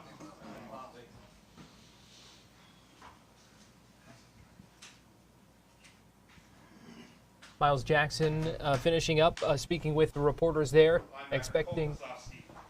Yeah, here we go. Another player here. So what was your takeaway from the Baylor game? Obviously, they had one of the top offenses in the country, an excellent quarterback. They were able to start fast on you guys. What was your kind of takeaway after the coaches reviewed the film with you guys? It was kind of just something, like Frost said earlier, not much went our way early. They made some great plays, some contested balls. We were in the right spots. It didn't go our way. Third downs early, third and longs, got to get off the field there. Those are game-changing moments, and got to just put it behind us, and looking forward for this game this week. How do you guys, putting it behind you, but how do you guys bounce back? It's a short week. You guys have to turn around and get ready for Houston. How do you kind of maybe just learn what you can, then put it away behind you? Yeah, short-term memory. Just look at the next opponent, clean up what we need to clean up. And obviously, I feel like as a defense, we're all aware of what we need to do to take that next step. Just short-term memory would be Cole, as the season's progressed, you've taken an increased role in the linebacker room and have stepped up as a leader on the defensive side of the field. How have you seen this team's response to these frustrating losses, and how confident are you they can get back on track? I think the team's responses have been honestly pretty good. Coaches have done a great job of instilling confidence in us no matter what happens, no matter what the score has been. Obviously, that last week was not great for us. And I think we've been responding well, and I think we're doing a good job of looking on to the next game and fixing up the X's and O's we need to do. Yeah. Do you take on any responsibility of making sure your teammates still hold their head high and after the game? Yeah, 100%. I mean, that's my job as a middle linebacker. Like linebacker, like I told you guys earlier, I love being the QB. I love being the guy out there. So, I try to just do my best to keep everyone's confidence going, even during practice when we're working our butts off over there. It's just instilling confidence in everyone. It's kind of my job to do and what I love doing out here as a football player. Against Baylor, what went right that you can build upon? I think we were pretty assignment sound. Like I said earlier, I think we did a great job of everyone kind of doing their jobs. But came down to them making plays one-on-one. I mean, tight end had a one-hand catch that was, I think it was on SportsCenter. It's like some things like that. Just it is what it is. But yeah, I think we did a great job being assignment sound. Yeah. Cole, this coming weekend, you have another mobile quarterback in the form of Cooper Wakeman coming to town. Given your previous experience this season with mobile quarterbacks, what did you learn that you could apply to someone like Cooper, who's a mobile quarterback himself, where offense really goes through him? Well, I feel like everyone nowadays in college football, everyone can run it. Every quarterback can run it. So every week we've been alert to it. But biggest thing is communication, especially when they're motioning guys left and right, and there's all of a sudden it's an empty set. You got to alert the QB draw at all times. So biggest thing is communication for things like that. And if you're on the right spot, should be a-okay. So yeah. How much does the process accelerate with losing a day in the preparation week? Do you start earlier? Do you start working on the game plan earlier, or is it, what's kind of the schedule look like? Yeah, so we bumped everything up like one day. So yesterday we came in, treated it as a Monday, and now today is basically a Tuesday. So it's kind of good though, because it also helped us just erase that last game, put it past us, and now we're already down to Houston, watching film on Houston, getting game plans for their quarterback coming up. So yeah. With regards to Wigman, how is he maybe different than the other mobile quarterbacks you have faced, and what kind of challenge do you feel like it is to stop him and take him out of the game in that regard? Yeah, a lot of respect for him. From what I've seen on film so far, seems like a very gritty player. Seems like he knows what he's doing out there. He seems like he is really going to fight for those extra yards. So everyone swarming to the ball and stopping him could be the key. Yeah. Obviously, a couple weeks ago, you guys blew out West Virginia, and then on Saturday, Houston loses to West Virginia. How do you kind of not focus too much on that to where you overlook Houston? Yeah, definitely never going to overlook anyone. But it's college football. I think any given day, anyone can beat anyone, and that's the thing that's awesome about it. That's the thing that makes it so entertaining. So just keeping the same confidence, treating every week the same, and doing our jobs to just take care of them. Yeah. Just kind of from a big picture perspective, where do you feel like this team has grown the most, especially with kind of how you respond to losses and how you guys have kind of come back stronger each time? I think discipline. I think everyone's really shown a lot of discipline throughout the year. Things not going well isn't the best thing for us, but yeah, I think just showing discipline and kind of short-term memory, like I said earlier, just keep pushing on to the next week. What do you think about this whole space game, Space U concept? I know this is your first year at UCF. What do you think about it, especially uniforms, the colors? Yeah, I've seen and I've heard a lot of great things about it. So I'm very excited to go out there, and those uniforms are really cool. But yeah, I've been hearing from the people who have been here in the prior years that the energy is just one step above everything has been. And then obviously, like Miles was saying, you got the people dressed up as astronauts in the stands, so that should be awesome. And I'm just hoping we can put on a show for them. UCF's 8-0 in space games. So is something that players know that you need to keep that winning streak going? Yeah, I mean, personally, I am a big superstition guy. So if we can keep that rolling, that should be good. Yeah, so that's good to hear. That's good to hear. Can you give us a space analogy, like when you put those uniforms on, you feel like you're blasting off, or what's it going to feel like? I guess once we put those uniforms on, I guess it's takeoff time. I mean, you got no other option. It's leave it all out there. So we're going to try to do every week, no matter what, too. Yeah. As Coach Frost re-emphasized the importance of the space game, obviously, Brandon just mentioned undefeated in such games and the environment that goes into it. Do you guys feel like you have to put one extra foot forward to get that win? Obviously, every week is we're doing everything we can to get a win, but I don't think we're going to take it that much differently. Just take it the same week every week, no matter what. We're going to treat the same. But yeah, no, it does. Maybe it'll give us a little more confidence going out there in the uniforms with the stadium behind us as well. Yeah. And I'm curious about your thoughts on the mascot on your head, Citronaut. Are you a fan of Citronaut? Yeah, I am. This is a hat I actually might have got. I think it's not even released yet. I think I got it from the bookstore. Actually, I was told to say that. But yeah, I'm a fan of the Space U. Yeah, and the Citronaut. Cole, Scott talked a little bit about, coming off the loss on Saturday, that it's not, you don't panic, don't hit the panic button sort of thing. Yeah. Have you seen that? I mean, among the team itself, of having that calmness, maybe not ready to hit the panic button yet because of how bad it was? Yeah, definitely not going to panic. I haven't seen much panic. I think, like I said earlier, a lot of discipline has been shown, which is good. But it's also we're fighting. We're fighting for a bowl game. 2 more wins. They just gotta take like I said, take it week by week. But yeah, we're fighting. We're not gonna stop. Cole, in back-to-back home games, you've gone from homecoming weekend and Spirit Splash to now the Space Game, two very, honored UCF traditions. As a new person, on the team this season, what's it been like to see both of these experiences and, be at this D1 level from a cultural, program cultural standpoint?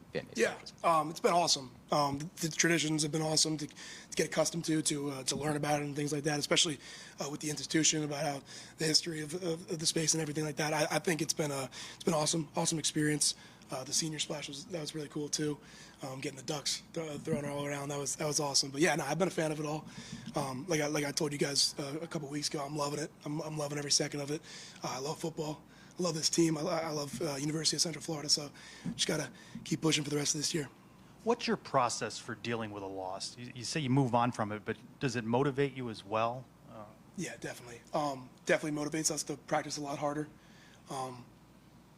Kind of just, I think it builds a hunger as well. It's not ideal going to someone's place and losing. You got the fans chirping at you and things like that, but you kind of just all you keep a chip on your shoulder is what we kind of, especially on the defense, we kind of just keep a chip on our shoulder and just keep pushing. Coach Frost talked about how well you had practiced and prepared for Baylor. What surprised you about the way things unfolded then? Yeah, we did feel very confident coming into that game. I was very confident as a player, and I know the whole program was very confident.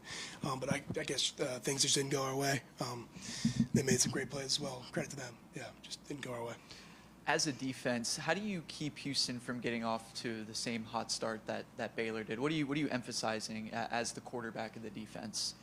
Physicality. Doing your job, everyone doing your job with physicality as well. Kind of that statement alone can kind of change the math on some plays, because they do a lot of quarterback runs. So that's +1 runs, which would mean that we need to get that extra guy in the box, and or you got to get off that block no matter what, because it's depending on you. That's your job. So yeah, kind of doing your job with physicality. All right, thanks, Cole. Thank you, guys. Thank you, Cole. Cole Kozlowski, a senior linebacker for the UCF Knights. Ahead of the Space Game on Friday, the Bounce House, 8 o'clock actually. Let me double check here. I'm almost positive it's 8 o'clock. I said 7. 8 o'clock Friday night against Houston. It is Space Game week. Really looking forward to seeing those uniforms on the field. Always a fun time and a lot of energy for that one. We're going to take a break here on Fox 35 News Plus, but we'll be right back.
watching Fox 35 News Plus, streaming on Fox Local.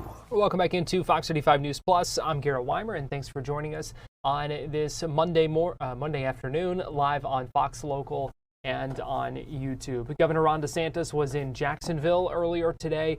He was joined by the First Lady, Casey DeSantis. Florida Surgeon General Dr. Joseph Ladapo was there as well.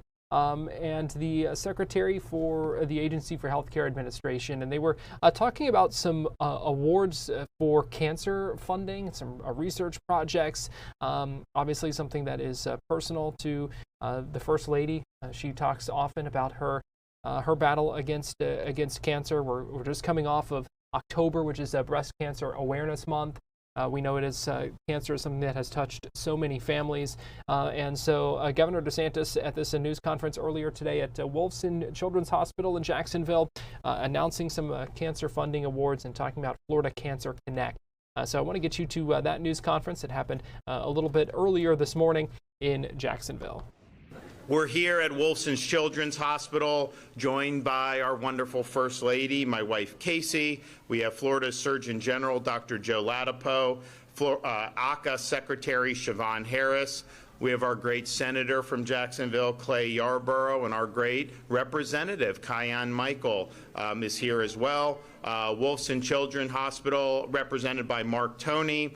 We also have representatives from Nemours, Nicholas Children's Health System, and Johns Hopkins Children's Hospital. So we were here within the last few months, and we're making announcements about what Florida is doing and will continue to do on combating cancer. Since 2019, when I took office, we've invested more than $1 billion in cancer research and treatment, and we've increased funding for cancer programs by over 114%. This year alone, Florida's committed nearly $218 million to cancer research through 3 initiatives that are transforming how we prevent, detect, and treat the disease. Childhood or pediatric cancer is the leading cause of death by disease for U.S. children under the age of 14. This is a stark reality for children and for families. None of this stuff is easy. My wife can talk about having gone through breast cancer. And obviously there's a lot of different types of cancers that folks deal with. But I think to have a nice, healthy 7-8-year-old kid get stricken with cancer, it shatters the family, and it's really devastating. But when you're able to do the good work that we're doing at a lot of our children's hospitals, you're able to heal those kids. I mean, that's a monumental thing to have happen. So we want to make sure we get as much as we can in those instances, because it's really, really meaningful for so many people throughout the state of Florida. So we've put our money where our mouth is. We've made a lot of investments. We created the Cancer Connect Collaborative Research Incubator Program within the Florida Department of Health, and this is a step in the fight against cancer.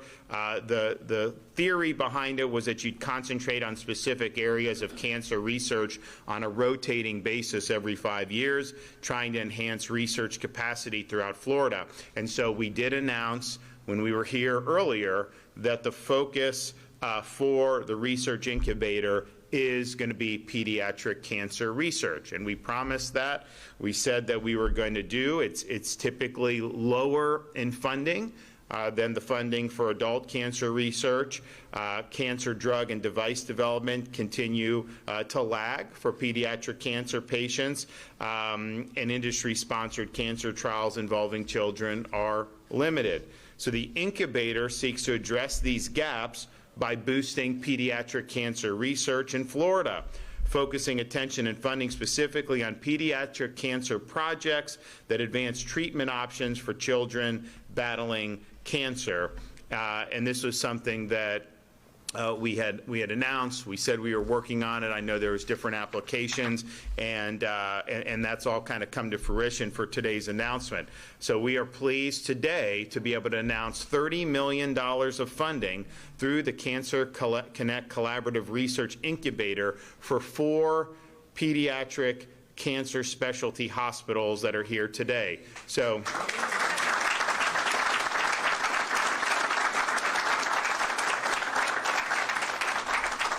So Nicholas Children's Health System of Miami, John Hopkins All Children's Hospital of St. Pete, Wolfson's Children's Hospital here in Jacksonville, and Nemours Children's Hospital in Orlando. All 4 of those hospitals will receive $7.5 million respectively.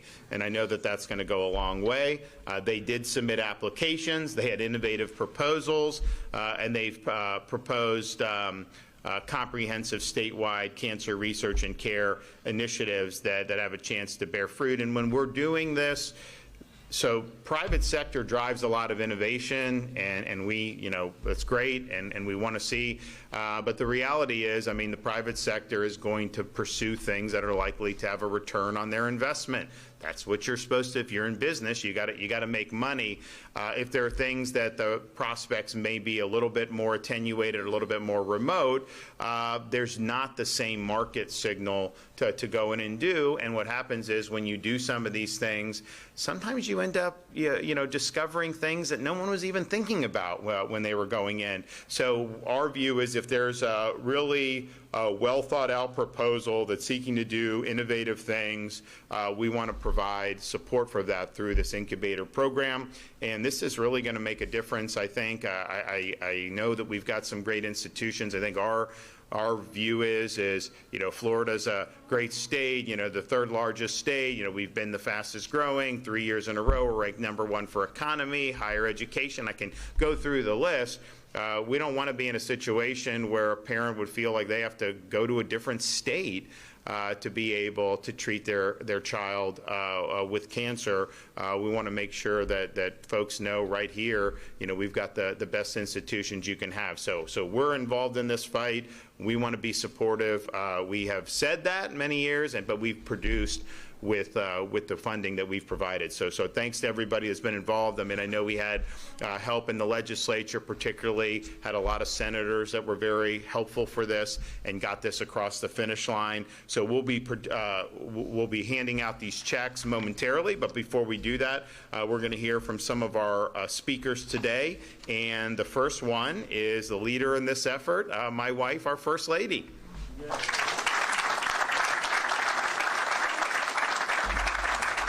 Well, thank you. It's awesome to be back here to talk about this because it is such a big deal. And really, when Florida manages their budget so well, paying 50% of the outstanding debt since the state's inception, you have the opportunity to do things like this, to be able to invest in pediatric cancer. And the governor articulated it so well. This is not something traditionally that would get a high return on an investment. It's 6% of all of the outstanding cancers. But to do this is the right thing to do.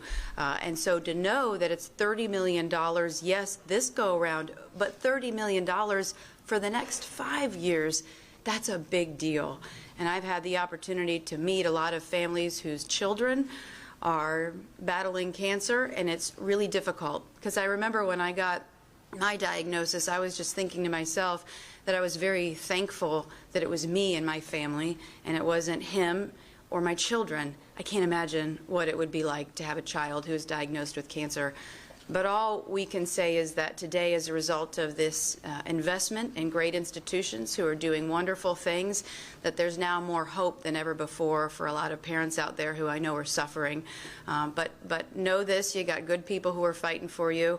And if I can stand here today and say that I can beat it, I know very well that there's a lot of people out there that can beat it too. So thank you to the legislature and the governor for what.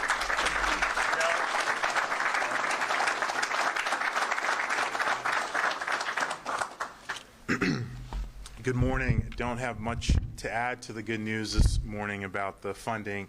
The governor highlighted the fact that one of the great things that government can do is fill in gaps where there's a disconnect between, say, private sector incentives and what would be beneficial to people.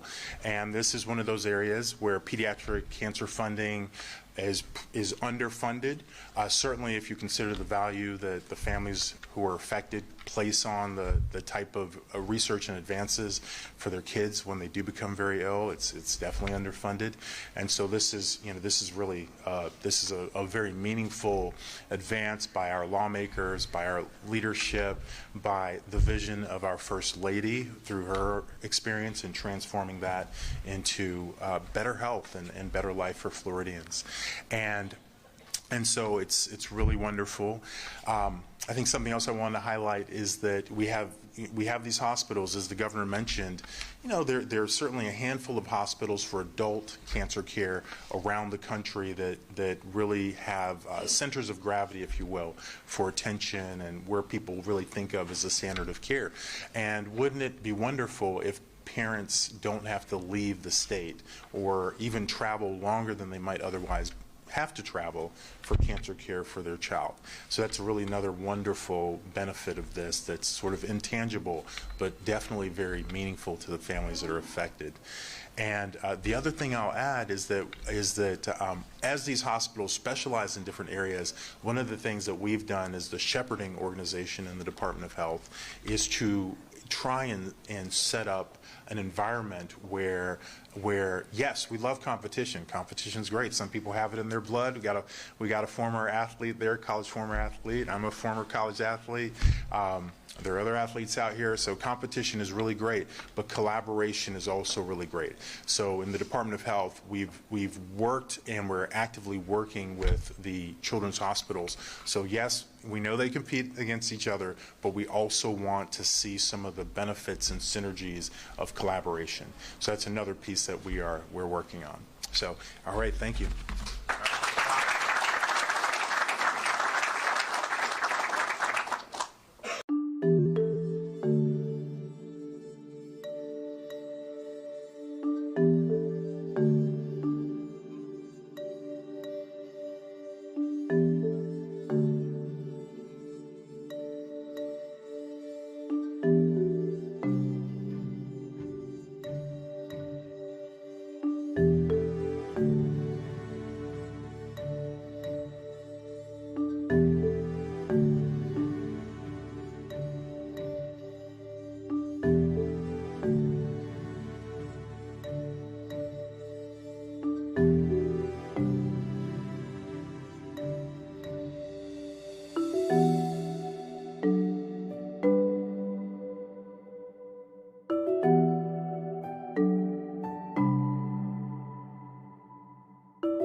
Hospitals. Undoubtedly, the results of this collaboration will change the treatment landscape of cancer care in our state. My challenge to all of you, I want to piggyback on what the Surgeon General stated, is to place special emphasis on data sharing, knowledge transfer, and general collaboration, not only amongst yourselves, but the other cancer treatment centers around the state.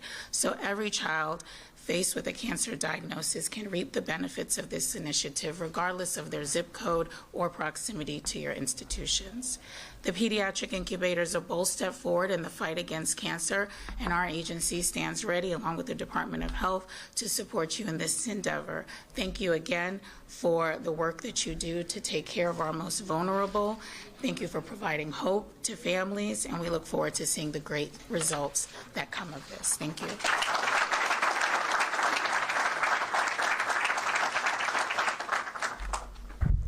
Going to lower that just a little bit. Good morning, everyone. I'm Dr. Mark Toney, the Vice President of Medical Affairs here at Wilson Children's, part of Baptist Health, Jacksonville's only locally headquartered nonprofit healthcare system. Along with our Wilson Hospital Board Chair, Aaron Wolfson, we are honored to welcome you to Wilson Children's Hospital to recognize a transformative moment for pediatric cancer care in our state.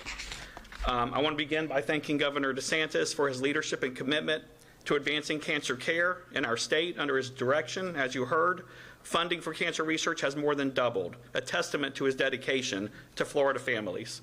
I also want to thank First Lady Casey DeSantis, a true champion for Florida's specialty hospitals for children. Her visit to Wilson Children's Hospital last year helped ignite the statewide effort that we are celebrating here today. We are grateful to Florida Surgeon General Dr. Joseph Ladapo and ACA Secretary Siobhan Harris for your continued partnership. Together, we will ensure that these investments directly accelerate cancer treatment by expanding access to care, recruiting top pediatric oncology talent, strengthening infrastructure, and advancing research that delivers new hope to families. This funding supports Florida's 4 nonprofit specialty licensed children's hospital, which together make up Florida Specialty Hospitals for Children, Johns Hopkins All Children's Hospital in St. Petersburg, Nemours Children's Hospital in Orlando, Nicholas Children's Hospital in Miami, and of course Wilson Children's Hospital here in Jacksonville. Together, we share a single mission to ensure every child in Florida has access to the highest level of care close to home. Although Florida is the nation's 3rd largest state for children, we still lack a top 25 pediatric cancer program. Too many families have to travel out of state for specialized treatment, an added burden during an already difficult time. That will change. Today's investment is a critical step forward. Over the next 5 years, it will strengthen Florida's pediatric cancer network, accelerate innovation, and help build programs that rival the nation's best right here in Florida. I would also like to thank our community and business leaders who are here today that have invested heavily in this project. Together, we are building a future where every child can receive exceptional cancer care without having to leave their community. The future of pediatric care starts now, and it starts here in Florida. Thank you, Governor DeSantis, First Lady DeSantis, Dr. Ladapo, Secretary Harris, and all of our partners for helping making this future possible.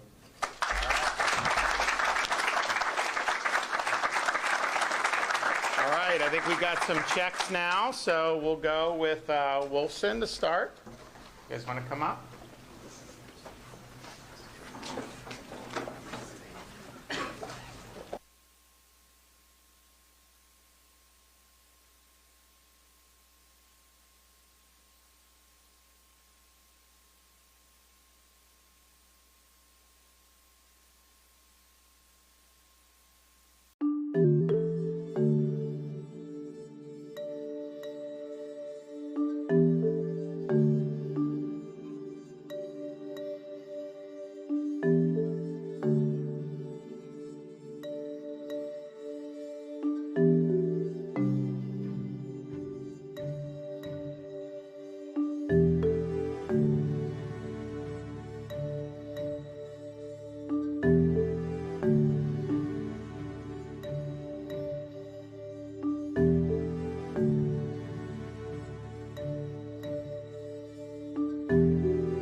had mentioned it, but the state of Florida, I mentioned we're #1 ranked economy 3 years in a row, but if you look at, there's a lot of focus on New York with this mayor race, and You know, New York City has 8 million people. We have 23 plus, maybe 23 and a half.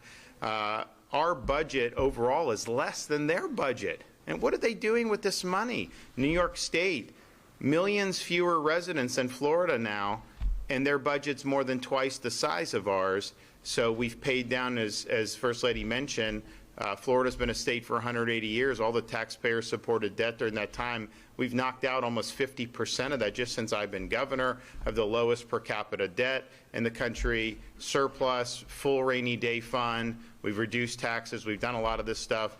But because we've done it right, we have the ability to accelerate infrastructure projects, billions of dollars for moving Florida forward. We're doing springs restoration, Everglades restoration, all the conservation, major important stuff, billions and billions of dollars for that. Billions of dollars in education, and we just did $1.38 billion for teacher salaries. You know, some of these school districts around the state, you know, they try to play that off and funnel more to administrators. You know, we obviously disagree with that. We want it to go into teachers, and I know the education commissioner has shown up in Leon County and some of these places to voice that. But we've done all this stuff, and then here with the cancer.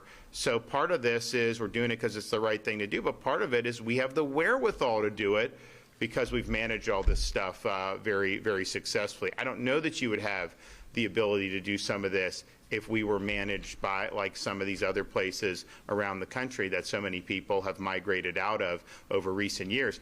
And, you know, you're going to see even more of this on Tuesday night, depending on what happens in that mayor race. You know, really, really problematic to have the biggest city in America potentially, you know, go with somebody that makes Bill de Blasio look like Ronald Reagan.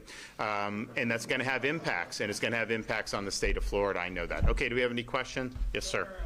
Sorry to bring up on a top subject, but you know, the state of Florida has executed more people this year than any other year prior since the death penalty was reinstated.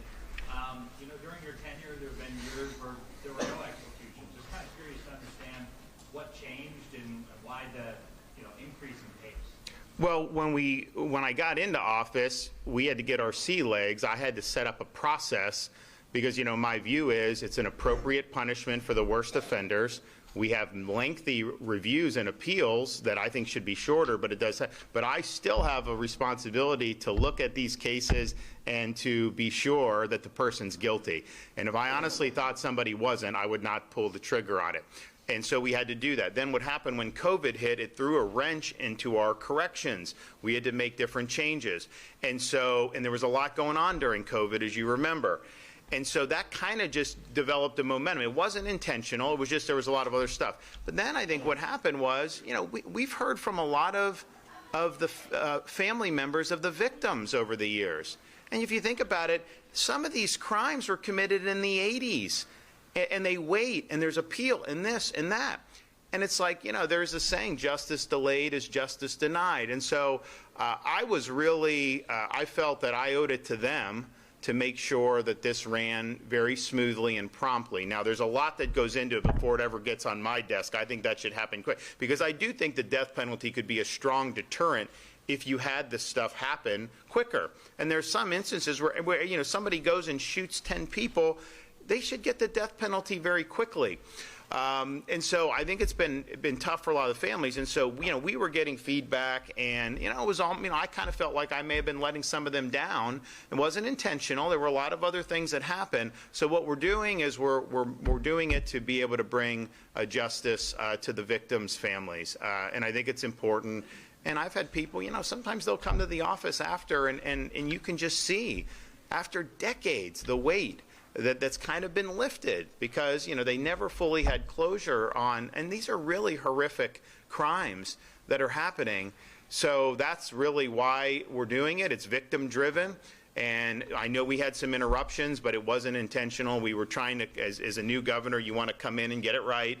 And then a year into my tenure, we had COVID, and that just, it changed kind of how we were managing the corrections a little bit.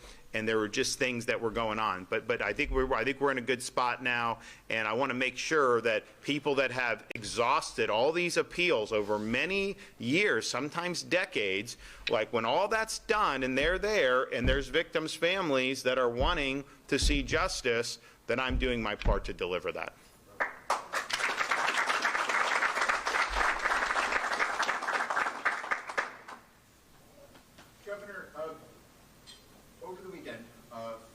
SNAP funding expired, and we're here to discuss children's health and pediatric funding.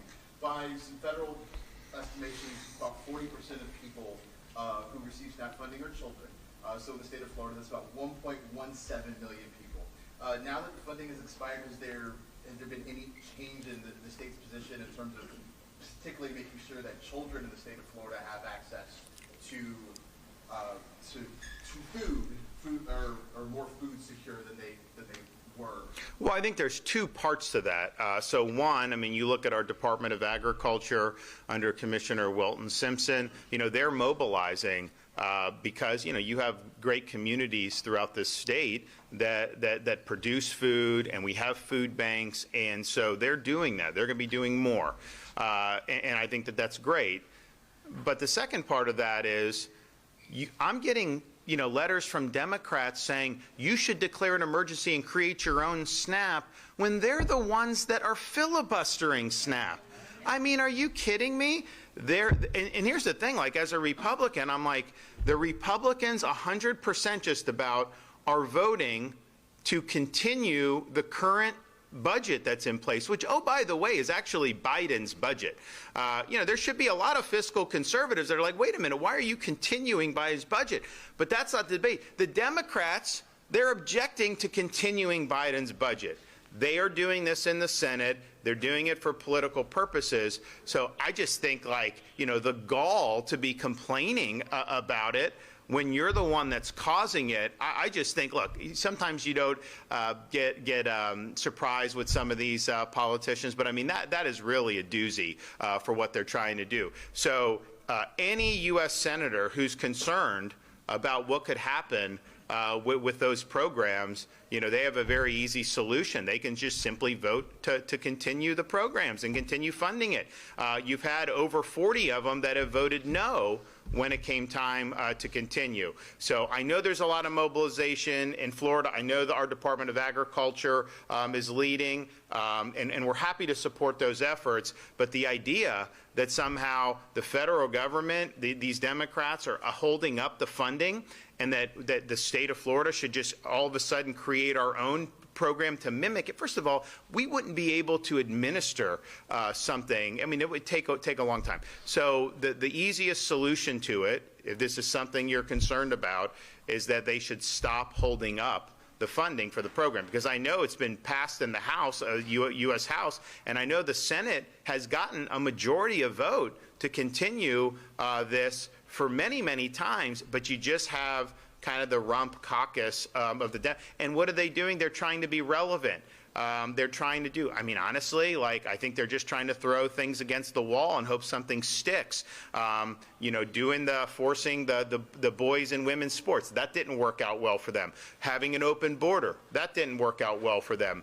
Increasing all the spending under Biden, which really helped fuel inflation, that didn't work out well for them. So I think they're trying to figure out, and I think they think that somehow this is going to end up helping them politically. But that's all it is a political game. It's not being driven by any, real substance. And then they say, well, we want more COVID-era subsidies, which, first of all, doesn't even have anything to do with the actual budget. That's a supplementary thing. And so they're holding it up to try to play games on this other stuff, and I just think I think it's bad governance. So, but the state, I think, with with the agriculture and stuff, that there's definitely movement. But man, I mean, they could end this tomorrow. They could end it tomorrow, and they are choosing not to do that. Thank you. That was Governor Ron DeSantis speaking in Jacksonville earlier today, announcing some cancer funding awards, taking some questions there at the end, discussing SNAP benefits and talking about the ongoing government shutdown. I should let you know that in about an hour and a half, going to be speaking live with Congressman Darren Soto, a Democrat from Florida, who is going to be speaking with us about this on day 34 now of the government shutdown. You heard Governor DeSantis's take on what needs to happen. So we will get Congressman Soto's take coming up in just a little bit. Also, around that time, in our 2 o'clock hour, we're expecting an update on the bridge collapse in Eustis. Let me give you a view at some of the video that we have gotten into our newsroom as this has continued. This bridge collapsed last week. This is at the Spring Ridge Estates neighborhood in Eustis, and you can see some folks are walking along the side there. The update today, we have heard that the HOA of the neighborhood has hired a private engineer to evaluate that bridge, develop a repair plan for it. But water continues to flow through that, and it's causing some further erosion. You can see parts of the sidewalk and the bridge that have just collapsed continue to sag. They are concerned about this, but the fire chief says they have some contingency plans in place if that main sewer line does end up failing. The goal, of course, trying to prevent a full evacuation of the neighborhood. They already had to evacuate 20 plus homes in part of that neighborhood. If they had to do a full evacuation, that would be closer to about 100 homes. So we'll have an update on that also around 2:30 when we expect to hear live from the Eustis fire chief. So still a lot to come, and more to come on the other side of this break. We're going to take a quick 2-minute break here on Fox Local, but we'll be right back with more Fox 35 News Plus after this.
You're watching Fox 35 News Plus, streaming on Fox Local. Welcome back into Fox 35 News Plus. I'm Garrett Wymer, and thanks for joining us on this Monday afternoon live on Fox Local and on YouTube. I want to take you to Volusia County, where earlier today, 2 convicted killers were once again sentenced to death. We are talking about Troy Victorino and Jerron Hunter, who were sentenced to death yet again after being found guilty, convicted of several murders during a 2004 home invasion in Deltona. This is the Xbox murders, is what it's referred to as, believed to have stemmed from a stolen Xbox game console. Again, this happened 20 years ago in Deltona. They were originally convicted of 6 murders back in 2006. The jury recommended the death penalty at that point, but that death sentence was overturned back in 2017 when the Florida Supreme Court ruled that death sentences had to be the result of a unanimous jury verdict. And so they went through a resentencing back in 2023, but that ended in a mistrial after Florida state law then was changed to, again, lower the death penalty requirements to 8 out of 12 jurors. So they had their resentencing trial earlier this year, and had some reports that had to be done before their official sentencing, but the jury did recommend the death penalty again in this case, and today the judge ended up sentencing those 2 defendants and convicted murderers, sentencing them to death once again. I do want to play for you those moments in court from earlier today when the judge sentenced Troy Victorino and Jerron Hunter to death. I'm going to start off with Mr. Hunter, and that's State versus Jerron Hunter, 2004-01380. And as you all know, we're here for the resentencing of Mr. Hunter. And the court has considered the evidence from the recent penalty phase, the jury's verdicts as to each of the 4 counts that are eligible for a sentence of death, the evidence presented at the Spencer hearing, arguments of counsel, and the memoranda of law submitted by the attorneys. As you know, the jury unanimously found that all 5 aggravating factors were proven beyond a reasonable doubt with respect to all 4 counts.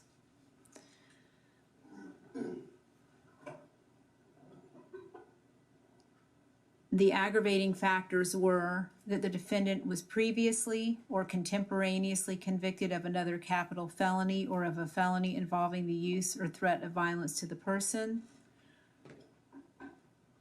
The offense was committed while the defendant was engaged or was an accomplice in the commission of a burglary. The capital felony was committed for the purpose of avoiding or preventing a lawful arrest. The capital felony was especially heinous, atrocious, or cruel. And the capital felony was committed in a cold, calculated, and premeditated manner without any pretense of moral or legal justification. The court also finds that the state has proven all 5 aggravating factors were proven beyond a reasonable doubt as to Jonathan Gleason, Roberto Gonzalez, Michelle Nathan, and Anthony Vega. The jury considered and weighed the mitigating circumstances. The court also weighed and considered the mitigating circumstances and made detailed findings as to each of the mitigating circumstances. The court specifically finds that the aggravating factors outweigh the mitigating circumstances as to each of the 4 murder counts being considered. And the findings are more specifically outlined in the written order that will follow. The jury made its recommendations of death as to all 4 victims. After careful consideration, the court agrees with the jury's recommendation that Mr. Hunter be sentenced to death as follows. Jerron Hunter is hereby sentenced to death for the murder of Jonathan W. Gleason. Jerron Hunter is hereby sentenced to death for the murder of Roberto Manuel Gonzalez. Jerron Hunter is hereby sentenced to death for the murder of Michelle Ann Nathan. Jerron Hunter is hereby sentenced to death for the murder of Anthony Vega. Mr. Hunter shall be transported to the Department of Corrections, be securely held on death row until this sentence is carried out as provided by law. I believe that all statutory fees and costs were previously imposed. Is that correct, Madam Clerk? The Sheriff of Volusia County, Florida is hereby ordered to deliver Mr. Hunter to the Florida Department of Corrections at the facility designated by the Florida Department of Corrections, together with a copy of the judgment and sentence and all other documents specified by Florida law. Mr. Hunter is advised that he does have the right to appeal this sentence to the Florida Supreme Court by filing a notice of appeal within 30 days of this date with the clerk of court. This conviction and sentence are subject to automatic review by the Supreme Court of Florida. Mr. Hunter is further advised that he has the right to counsel to assist in the preparation, filing, and argument of an appeal in this matter, and if he is unable to afford his own attorney, an attorney will be appointed. I do ask the attorneys, Mr. Wood and company, to follow, and I know you will, to follow the proper procedures to ensure that any and all appellate paperwork is addressed. Thank you, sir.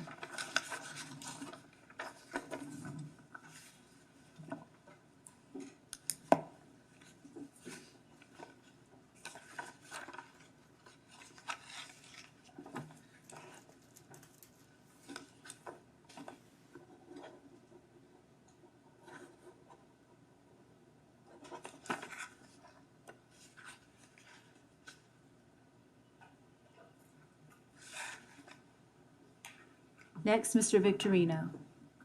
State versus Troy Victorino, 2004. 01378 CFAES. And as you know, we are here for the resentencing of Mr. Victorino. The court has considered the evidence from the recent penalty phase, the jury's verdicts as to each of the 4 counts that are eligible for a sentence of death, the evidence presented at the Spencer hearing, arguments of counsel, and the memoranda of law submitted by the lawyers. As you know, the jury unanimously found that all 6 aggravating factors were proven beyond a reasonable doubt. The court also found that the state has proven all 5 of the 6 aggravating factors were proven beyond a reasonable doubt as to Aaron Belanger, Francisco I.O. Roman, Jonathan Gleason, and Roberto Gonzalez. And those 5 were that the defendant was previously convicted of a felony and was on felony probation at the time of the murders. The defendant was previously or contemporaneously convicted of another capital felony or of a felony involving the use or threat of violence to the person. The offense was committed while the defendant was engaged or was an accomplice in the commission of a burglary. The capital felony was especially heinous, atrocious, or cruel, and the capital felony was committed in a cold, calculated, and premeditated manner without any pretense of moral or legal justification. The 5th aggravating factor, that the capital felony was committed for the purpose of avoiding or preventing a lawful arrest. Specifically, the court finds that that aggravating factor was proven beyond a reasonable doubt as to Jonathan Gleason and Roberto Gonzalez. That aggravating factor was not proven beyond a reasonable doubt as to Ms. Belanger and Mr. I.O. Roman, as more specifically set forth in the written order. The remaining 5 aggravating factors were proven beyond a reasonable doubt as to all 4 counts and all 4 victims. The jury considered and weighed the mitigating circumstances. The court also weighed and considered the mitigating circumstances and made detailed findings as to each of the mitigating circumstances. The court specifically finds that the aggravating factors outweigh the mitigating circumstances as to each of the 4 murder counts being considered, and the findings are more specifically outlined in the written order. The jury made its recommendation as to death as to all 4 victims, and after careful consideration, the court agrees with the jury's recommendation that Mr. Victorino be sentenced to death as follows. Troy Victorino is hereby sentenced to death for the murder of Aaron Belanger. Troy Victorino is hereby sentenced to death for the murder of Francisco I.O. Roman. Troy Victorino is hereby sentenced to death for the murder of Jonathan W. Gleason. And Troy Victorino is hereby sentenced to death for the murder of Roberto Manuel Gonzalez. Mr. Victorino shall be transported to the Department of Corrections, be securely held on death row until his sentence is carried out as provided by law. So 20 years later, and the sentences for those 2 men remains the same, just as it was when that trial first ended back in 2006, and that is that they will be sentenced to death for those murders, and that you heard the names of all the victims read off during that sentencing. We're going to take a break here on Fox 35 News Plus, but we'll be right back.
watching Fox 35 News Plus, streaming on Fox Local. Welcome back into Fox 35 News Plus. I'm Garrett Wymer, and thanks for joining us on this Monday afternoon, live on Fox Local and on YouTube. We heard earlier from State House Democratic leader Fentrice Driscoll. She is the House Minority Leader. She's a Democratic state representative out of the Tampa area. She held a virtual news conference earlier where reporters had the chance to ask her questions about a number of topics ahead of this upcoming legislative session in Tallahassee. Here is some of what she had to say just a little bit ago. Last week, every Democrat in the Florida legislature signed a letter urging Governor DeSantis to use state resources to protect the nearly 3 million Floridians who receive help buying food through the SNAP program. These are our neighbors, working families, their kids, and the seniors who built the world we inherited, and they deserve the respect and dignity of knowing they will have food on the table. We asked the governor to declare a state of emergency, to use the rainy day fund to help these people, and to request the Department of Agriculture and Consumer Services provide free universal meals or universal free meals for our kids in school during the shutdown. Feeding families isn't political, at least it shouldn't be. There are people from every House district in the SNAP program. Florida has the fiscal strength to help our families. What's needed now is the moral will to act. Unfortunately, so far the governor's office has refused to act. That doesn't help feed a single Floridian, and it shows us that he isn't focused on the struggles that people are facing right now. Thankfully, late last week, the federal courts ruled that the Trump administration must use emergency funds to at least partially fund the program and keep food on people's tables. But unfortunately, there isn't enough money to cover everyone, and we don't know how much the Trump administration might fight or fight back or move very slowly, or do what we've seen them do in other instances and just ignore it altogether. And no matter what, there's going to be a delay before people get the money into their accounts. That means pantries and fridges could be empty until that's sorted out. So even with these court rulings, there's still a place for the state of Florida to step in and to help our people. It's heartbreaking, but not surprising that Ron DeSantis would rather make snide comments about Washington, D.C., rather than offer any help to families who aren't sure how they're putting food on the table this week. Leader-designate Hunchofsky, did you want to add anything? Thank you so much, Leader Driscoll. I really appreciate your leadership of our caucus, especially on this issue, and getting the Senate to join us on this. I think it's really important that we talk about how many Floridians are affected and who they are. Nearly 3 million Floridians use the SNAP program to help afford food. That's 1 in 8 of our friends, neighbors, coworkers, kids sitting next to ours in class every day, our seniors. Nearly 60% of SNAP recipients in Florida are in a family with kids. And this isn't an issue for a single area of Florida, it's statewide. Every county in Florida has at least 5% of households receiving food assistance. 13 counties have 20% or more of their households in the program. This is not a small, isolated situation. Families from big urban counties and small rural ones all need the help that SNAP provides. And this isn't a partisan issue. In fact, of the 13 counties with 20% or higher enrollment, 10 of them have no Democrats representing them in the Florida House. But this is beyond partisanship. It's about people. It's about our friends. It's about families, and it's about our neighbors. And we were sent here to represent our communities and to help people. So that's what we're trying to do. Rep. Skidmore, did you have anything you wanted to add? Thank you, Leader Hunchofsky and Leader Driscoll. You know, when I was growing up, there was kind of a rule, finish what's on your plate, because there are starving kids somewhere. That's something that we all grew up hearing. You don't let people starve. You don't let children go hungry. And I don't know how anyone can allow that to happen. I get sticker shock every time I go to the grocery store and check out. So what are our neighbors doing that don't have the resources? Let's feed our neighbors. No one deserves to go hungry. By the way, it costs a little over $6 for SNAP to feed someone for a day. Aren't our working families, seniors, and kids worth that? And the money goes right back into our economy, being spent here in Florida, in grocery stores, which supports jobs. And then those jobs support those families and our farmers and our communities. We haven't even talked about the economics of it all yet. Every month, our economy receives millions of dollars from SNAP that get spent in Florida stores. That is now cut off. And grocery stores aren't going to be selling as much food on top of the fact that it's costing all of us more. Local food banks are trying to help where they can, but they were never intended to deal with this level of volume. They can't solve this problem for us. It's just so clear. Morally, economically, Florida needs to act to help our people. Thank you, leaders. Thank you very much to both of you. So let's also talk a little bit about this government shutdown, because it has been dominating the headlines.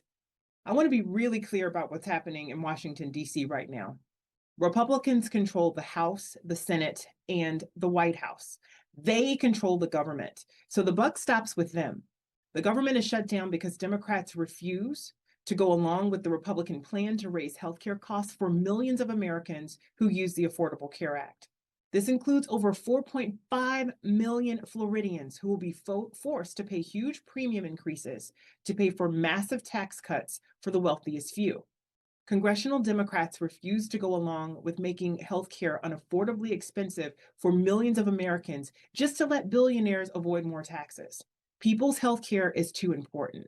And I think that it surely is short-sighted. I think it is cruel for the governor to try to use that as an excuse to not dip into our emergency funds to make sure that kids, seniors, the disabled, our neighbors have food on their plates. So with that, let's open it up to questions. I see we've already got some in the chat. Just a reminder, if you have questions, please feel free to put those in the chat. We'll get to them in turn, or you can take yourself off mute or raise your hand, whatever works best for you, and we'd be happy to answer your questions. The first question comes from Forrest Saunders. Good morning, Forrest. Forrest asks, how are we feeling about the list of property tax cut proposals that Speaker Perez announced in his memo? And then I'll get to the next question. So let's just talk about property taxes more generally, and then I'd love to kick it over to Leader Hunchofsky, who actually serves on that committee and also has experience as a mayor in local government. But what we see with these proposals, this is a distraction from the fact that Republican politicians cannot or will not fix the property insurance taxes or crisis. Property insurance profits go to state companies, out-of-state companies, while property taxes go to local services like police, firefighters, parks, and local community improvements. Cuts to our local governments will result in either new fees elsewhere to make up for the cuts or a loss of services. I'm not comfortable seeing my city parks charge a fee for kids to play on the playground, or for my city to have fewer police or firefighters or libraries or trash pickup. So I don't see how this is worth the loss of critical local services. But instead of tackling the affordability crisis, DeSantis wants to defund our local police, firefighters, garbage collectors, and weaken local governments and shift control to Tallahassee. If local officials aren't being good steward of a community's tax dollars, then the community can replace them in an election. That's what happens in a representative democracy. So we don't need these Tallahassee politicians dictating how local communities spend their money. We don't need these Tallahassee politicians basically trying to defund everything that's happening on the local level, particularly at a time where things are so uncertain at the federal level. I think we're going to see people in our communities need to lean on our local governments more. So there's nothing in those proposals that I see where the juice is worth the squeeze. I don't think it's worth it for us to defund our local governments. I think instead we should be focusing on the property insurance tax crisis, trying to lower that, and that would alleviate a lot of the affordability crisis problems that Floridians are having throughout the state. Leader Hunchofsky, do you have anything to add?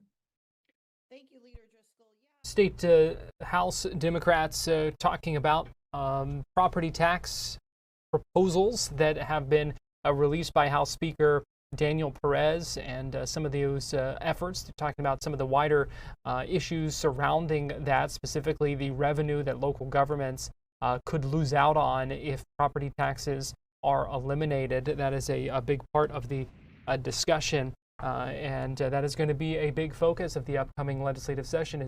Are those proposals and potential elimination or phasing out or reduction of property taxes in the state, as you heard from Fintry Driscoll talking about some of the underlying issues that have to do with affordability, and talking about her concerns about property insurance, home insurance here in the state. We did hear just a little bit ago as well from on Capitol Hill, Washington, D.C., the U.S. House Speaker, Mike Johnson, and other members of the Republican House leadership.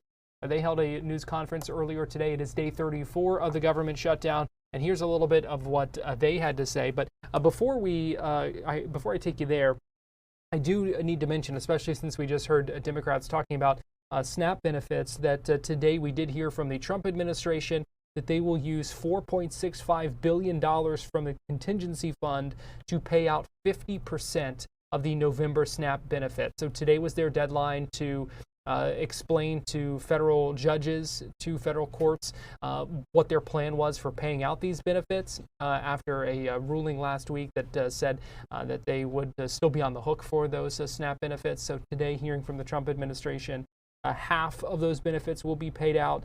The Trump administration using money from a contingency fund to pay for that, though we should know that recipients will not see those payments immediately. But we did hear earlier from Speaker Mike Johnson speaking on Capitol Hill about where things stand with the government shutdown as we head into a second month and quickly approach the longest government shutdown in history. Everyone, we're on day 34 of the Democrat shutdown. Day 34. It's now officially the second longest shutdown in U.S. history. And we wanted to just have a simple exercise with you this morning to go through just a couple of important facts. There is such a staggering amount of gaslighting and false information that Democrats are engaging in right now. And so we thought it would be useful to just this morning, in a very brief and concise manner, separate fact from fiction. So I'm just going to go through 4 false claims that you have heard over and over and over, and just explain once more what the simple truth is. Meredith, let me see the first slide here. Here's the first one. The obviously false claim of the Democrats is that Republicans have closed the government. I've heard them say this myself. You've all seen it in interviews. They're blaming the shutdown on the Republicans, and it is patently absurd. The next slide will show you the simple fact. The obvious fact that everyone can see, it is Republicans who have voted to open the government 14 times. Now remember how this came about. Back in September 19th in the House, Republicans in the House voted to open the government, the clean continuing resolution to keep everything in operation. Every Democrat except one in the House voted to close the government. But we still passed it because we have the majority. And so we sent that bill over to the Senate. And 13 different occasions, 13 times, the Democrats have voted to close the government. Republicans voted yes every time to open it. Republicans in the Senate and the House voted to keep the lights on, to pay service members and our troops who are in harm's way, Border Patrol agents, TSA, air traffic controllers, all federal workers. They voted to ensure that women, infants, and children nutrition programs continue and that SNAP benefits continue to go to the American families who are in need. But by contrast, the Democrats have voted no every single time. And what is outrageous to us is that they have gone onto the Senate floor. Senate Democrats, they have voted no. They have voted to close the government. And then they have gone out to the hall, to the nearest camera they can find. And they have looked into the lens and said, Republicans are shutting down the government. It makes no sense. It's the most extreme example of gaslighting in the history of American politics. And many in the media have allowed them to get away with that. It's shameful. Let me show you another obviously false claim. Obviously false claim number 2 of the Democrats is that Republicans are being unreasonable. Well, here's the fact. Let me see the next one. The fact is very simple. Republicans are refusing to accept the Democrats' outrageous demands. Now, why do we say that? Now, remember, the Republicans passed a clean continuing resolution. It was nonpartisan. It was a simple bill that would open the full government, and we could do that today. If they would pass that today, with zero strings attached, everything would be flowing again and the government would work. Importantly, remember that we offered that CR in good faith. And why do we say that? Because it was offered after a bipartisan, bicameral negotiation between both chambers. Because you see, you had the appropriators, Republican and Democrat appropriators, who got together and decided, they agreed on the need for a short-term CR so that they could continue their negotiations on the full-year funding bills. But this is something Democrats have spoken passionately about and acted upon many times in the past. We've recounted here every day 13 different occasions in the Biden administration. They passed continuing resolutions. They did it most recently in March of this year when Chuck Schumer, 10 Senate Democrats, including the leader, Schumer, voted for the CR and told us how important that was. The CR that's on the table right now and has been sitting there for 45 days is nearly identical to the one that they voted on in March. But shockingly, this is the big thing. In addition to their refusal to support the CR and reopen the government, the Democrats have had the audacity to also demand something new. They demanded $1.5 trillion with a T in new spending obligations in exchange for the simple funding resolution. They filed on paper in the Senate record back in September, and it still sits there as their counterproposal. They would spend $1.5 trillion of your taxpayer funds. Included in that is nearly $200 billion of taxpayer funds that they want to use to restore free health benefits to illegal aliens. They want to spend billions in wasteful left-wing spending projects in foreign countries on things like LGBTQ plus awareness in the Horn of Africa, all sorts of things. I could give you a long list, and we've said it here before. They want to spend $500 million to prop up left-leaning news organizations. And shockingly, in that same proposal, as their ransom for reopening the government, they want to cut $50 billion from the rural hospital fund that the Republicans just got signed into law on July 4th. That is the bill that they filed that shut down the government. And every American can see that for themselves. So their claim about Republicans being responsible is laughable. Let me go to the third one. False claim number 3, Democrats are fighting for health care. You've heard this over and over and over. Let me say something very simply about this false claim. It is the Democrats who created Obamacare. It is the Democrats who did that without any Republican votes. It's the Democrats who, by extension, have cost the American taxpayers and people who have health insurance have made their costs skyrocket. It is their policies that made that happen. And so instead of reforming it, the Democrats don't reform Obamacare. They want to subsidize it. They want to spend more taxpayer dollars. That, by the way, goes mostly to insurance companies, which makes the cost rise further. That's the Democrats' plan. When they passed Obamacare in 2010, they called it the Affordable Care Act. We know the truth is exactly the opposite.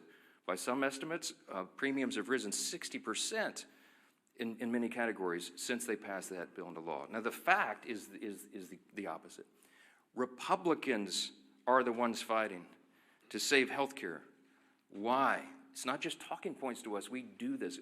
We have ideas, and we have already implemented ideas and measures to reduce costs, increase access and quality, and eliminate fraud, waste, and abuse. Now, why do we say it's not just a talking point? Why do we say the Republican Party is the only one advancing common sense reform solutions? Because we've proven it. We did that in the big, beautiful bill, the Working Families Tax Cut. We took a look at Medicaid, and we took on that challenge. We took action to reduce fraud, waste, and abuse in Medicaid. We got able-bodied young men without dependents off the program. We got illegal aliens off the program, and we saved $185 billion just to start.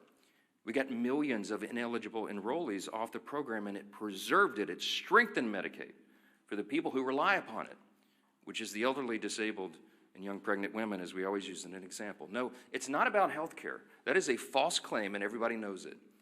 Everyone in America, and certainly everybody in this room, understands that this is about something else. What this is about fear. The Schumer shutdown was never about health care. That's a distraction. It's a red herring, as we used to say in debate club. Okay? This is about fear. And what is the fear? The resolution on the COVID-era Obamacare subsidy issue was always going to be slated for debate in October, November, and December. Everybody knows that, and every Democrat knows that. It's an issue that's too complex to be solved on a short-term funding measure like a CR. They know that very well. This is about fear. Everybody in the country is watching the elections that will happen tomorrow. You got big elections in New Jersey and Virginia, the governor's races and attorney general's races, et cetera. But all the attention is focused primarily on New York City. Why? Because the fear that Mamdani and all that he represents will be risen to power, that he'll be elected the mayor of America's largest city, the once cradle of capitalism, that we're going to have a Marxist, a communist running the largest city. Now this terrifies the establishment old guard Democrats in Washington. And the leaders of both chambers are among those most terrified. They're both from New York. Leader Hakeem Jeffries is the Democrat in the House, and Leader Schumer in the Senate. They're both from New York, and they're terrified. You've watched their actions carefully. Many of you have not reported on it enough. Poor Hakeem Jeffries had to ultimately, finally, he was forced to endorse Mamdani. And he's terrified that he now owns the results of that. Chuck Schumer's been dancing around the issue, but he knows he's darned if he does, darned if he doesn't. They're both terrified, and so that is the fear. This is a fact, and you should print it this way. The Schumer and Jeffries and their colleagues fear political retribution from the far-left activists in their party more than they fear the consequences of keeping the government closed for weeks on end. They fear that personally for their own political future, and they care more about that than they care about SNAP benefits flowing to hungry families, about air traffic controllers being paid so they can keep the skies safe, Border Patrol troops, and all the rest. It pales in comparison, and this is a simple summary that is a simple fact. It is extremism on the left that is the direct cause of American suffering right now. House Speaker Mike Johnson speaking on Capitol Hill earlier today, day 34 of the government shutdown, putting that to blame squarely on the Democrats as he speaks. As he spoke earlier today at the U.S. Capitol. We're going to take a break here on Fox 35 News Plus, but we'll be right back.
You're watching Fox 35 News Plus, streaming on Fox Local. Welcome back into Fox 35 News Plus. I want to give you this live look in Los Angeles. These live shots, courtesy Fox 11 Los Angeles, where the Dodgers fans are lining the streets and getting ready to celebrate another World Series title. So we will keep an eye on that as they get ready to celebrate that. You see the Dodgers flag hanging over onto the streets, the floats getting ready, the buses getting ready to head down the streets. 2 o'clock Eastern time when that is supposed to begin. So we'll be monitoring that if you watch the World Series with us on Fox.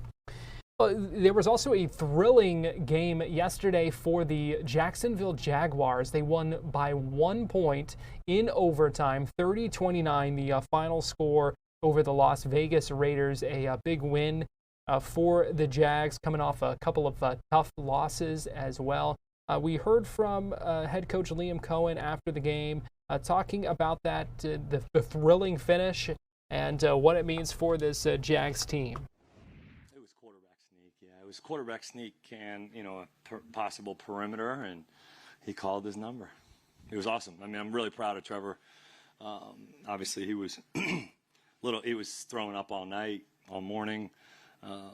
Was pale as a ghost throughout the whole game, and obviously started a little bit with the frustrating interception down the goal line, but man, I'm very proud of the way he responded, the way that he played, especially later on when the game really was on the line, critical third down conversions, had the draw that he walks in on. I mean, he competed his tail off.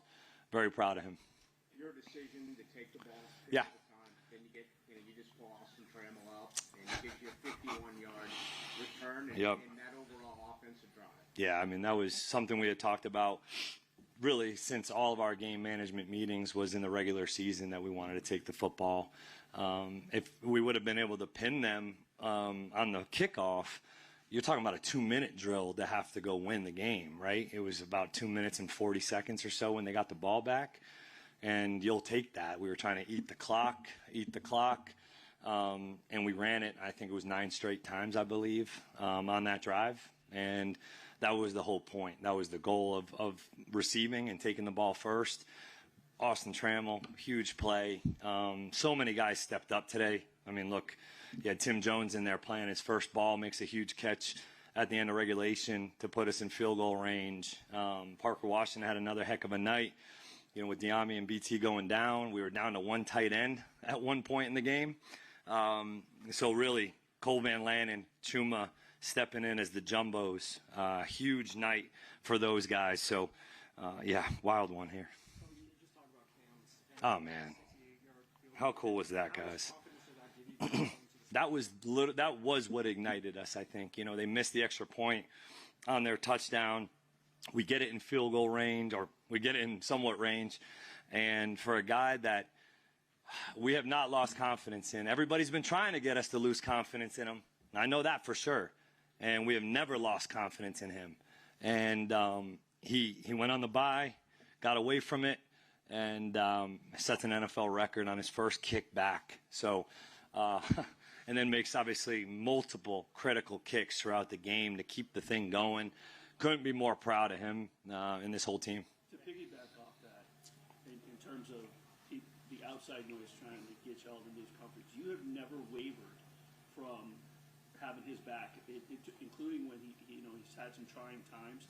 How confident were you? What was the discussion? Take us in the during that timeout to say we're going for 68 yards. Yeah, it was pretty quick. I mean, we made that decision very quickly. I mean, you're looking at the ball's right on the 50. What was it on? Right on the 50, correct? And I looked at Heath. Heath was like, let's go. I'm like, let's go, man. I mean, there was no, what are we going to do, throw a Hail Mary? I mean, we've seen him do it before. And we're indoors. We're in a great space for it. And he was hitting it pretty good in pregame. And he hasn't missed a kick in practice in 3 weeks. So you're not sitting there looking like, man, he hasn't been hitting the ball well. And we just looked at him.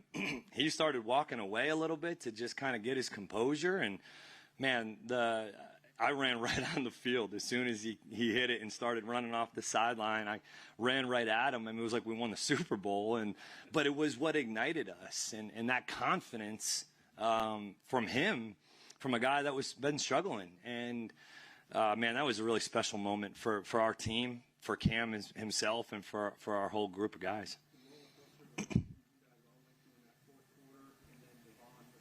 Yeah. Man. No. I mean, you obviously frustrating that, we kind of were mixing up. We were trying zone. We were trying man. We were blitzing. We were playing 4-man rush. I mean, we were mixing it up pretty good. And credit those guys, Gino and Brock Bowers and those guys. They're skill players. I thought played a really, really good game.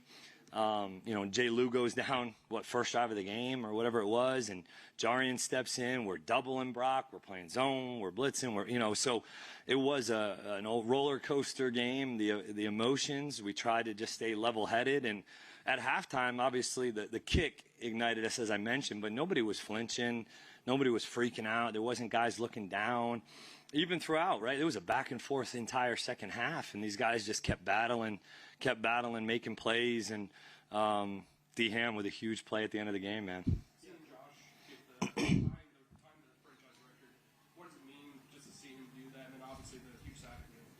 Yeah, so proud of Josh, somebody that's put so much into this organization, this team, this community, and for him to have that moment, and I know he'll break it here soon. He was a man on a mission. I mean, he was frustrated at times today, and stuck with it. Had a huge play for us in overtime. Wish we could have capitalized on that 3rd and 10 or 11, whatever it was. But really, really cool moment for Josh and his family. Man, I thought both backs ran really hard, but especially TJ. In critical moments. 4th down, ran the speed option to him. He gets a blow and gets the 1st down. I mean, he showed the confidence that we've had in him this whole time, that his teammates have had in him, that we needed to get going, the run game, and he definitely spearheaded that. I know the guys up front played their tails off, handled the game wrecker and Max Crosby, I thought, pretty well in a lot of ways. Got a lot of respect for Max and that whole defense that they had today. But TJ just – man, he kept sticking with it, and had some explosive runs that we needed. I mean, especially the toss on our sideline that got us down before the quarterback draw was a huge play. He broke tackles. He ran physically. Really proud of him.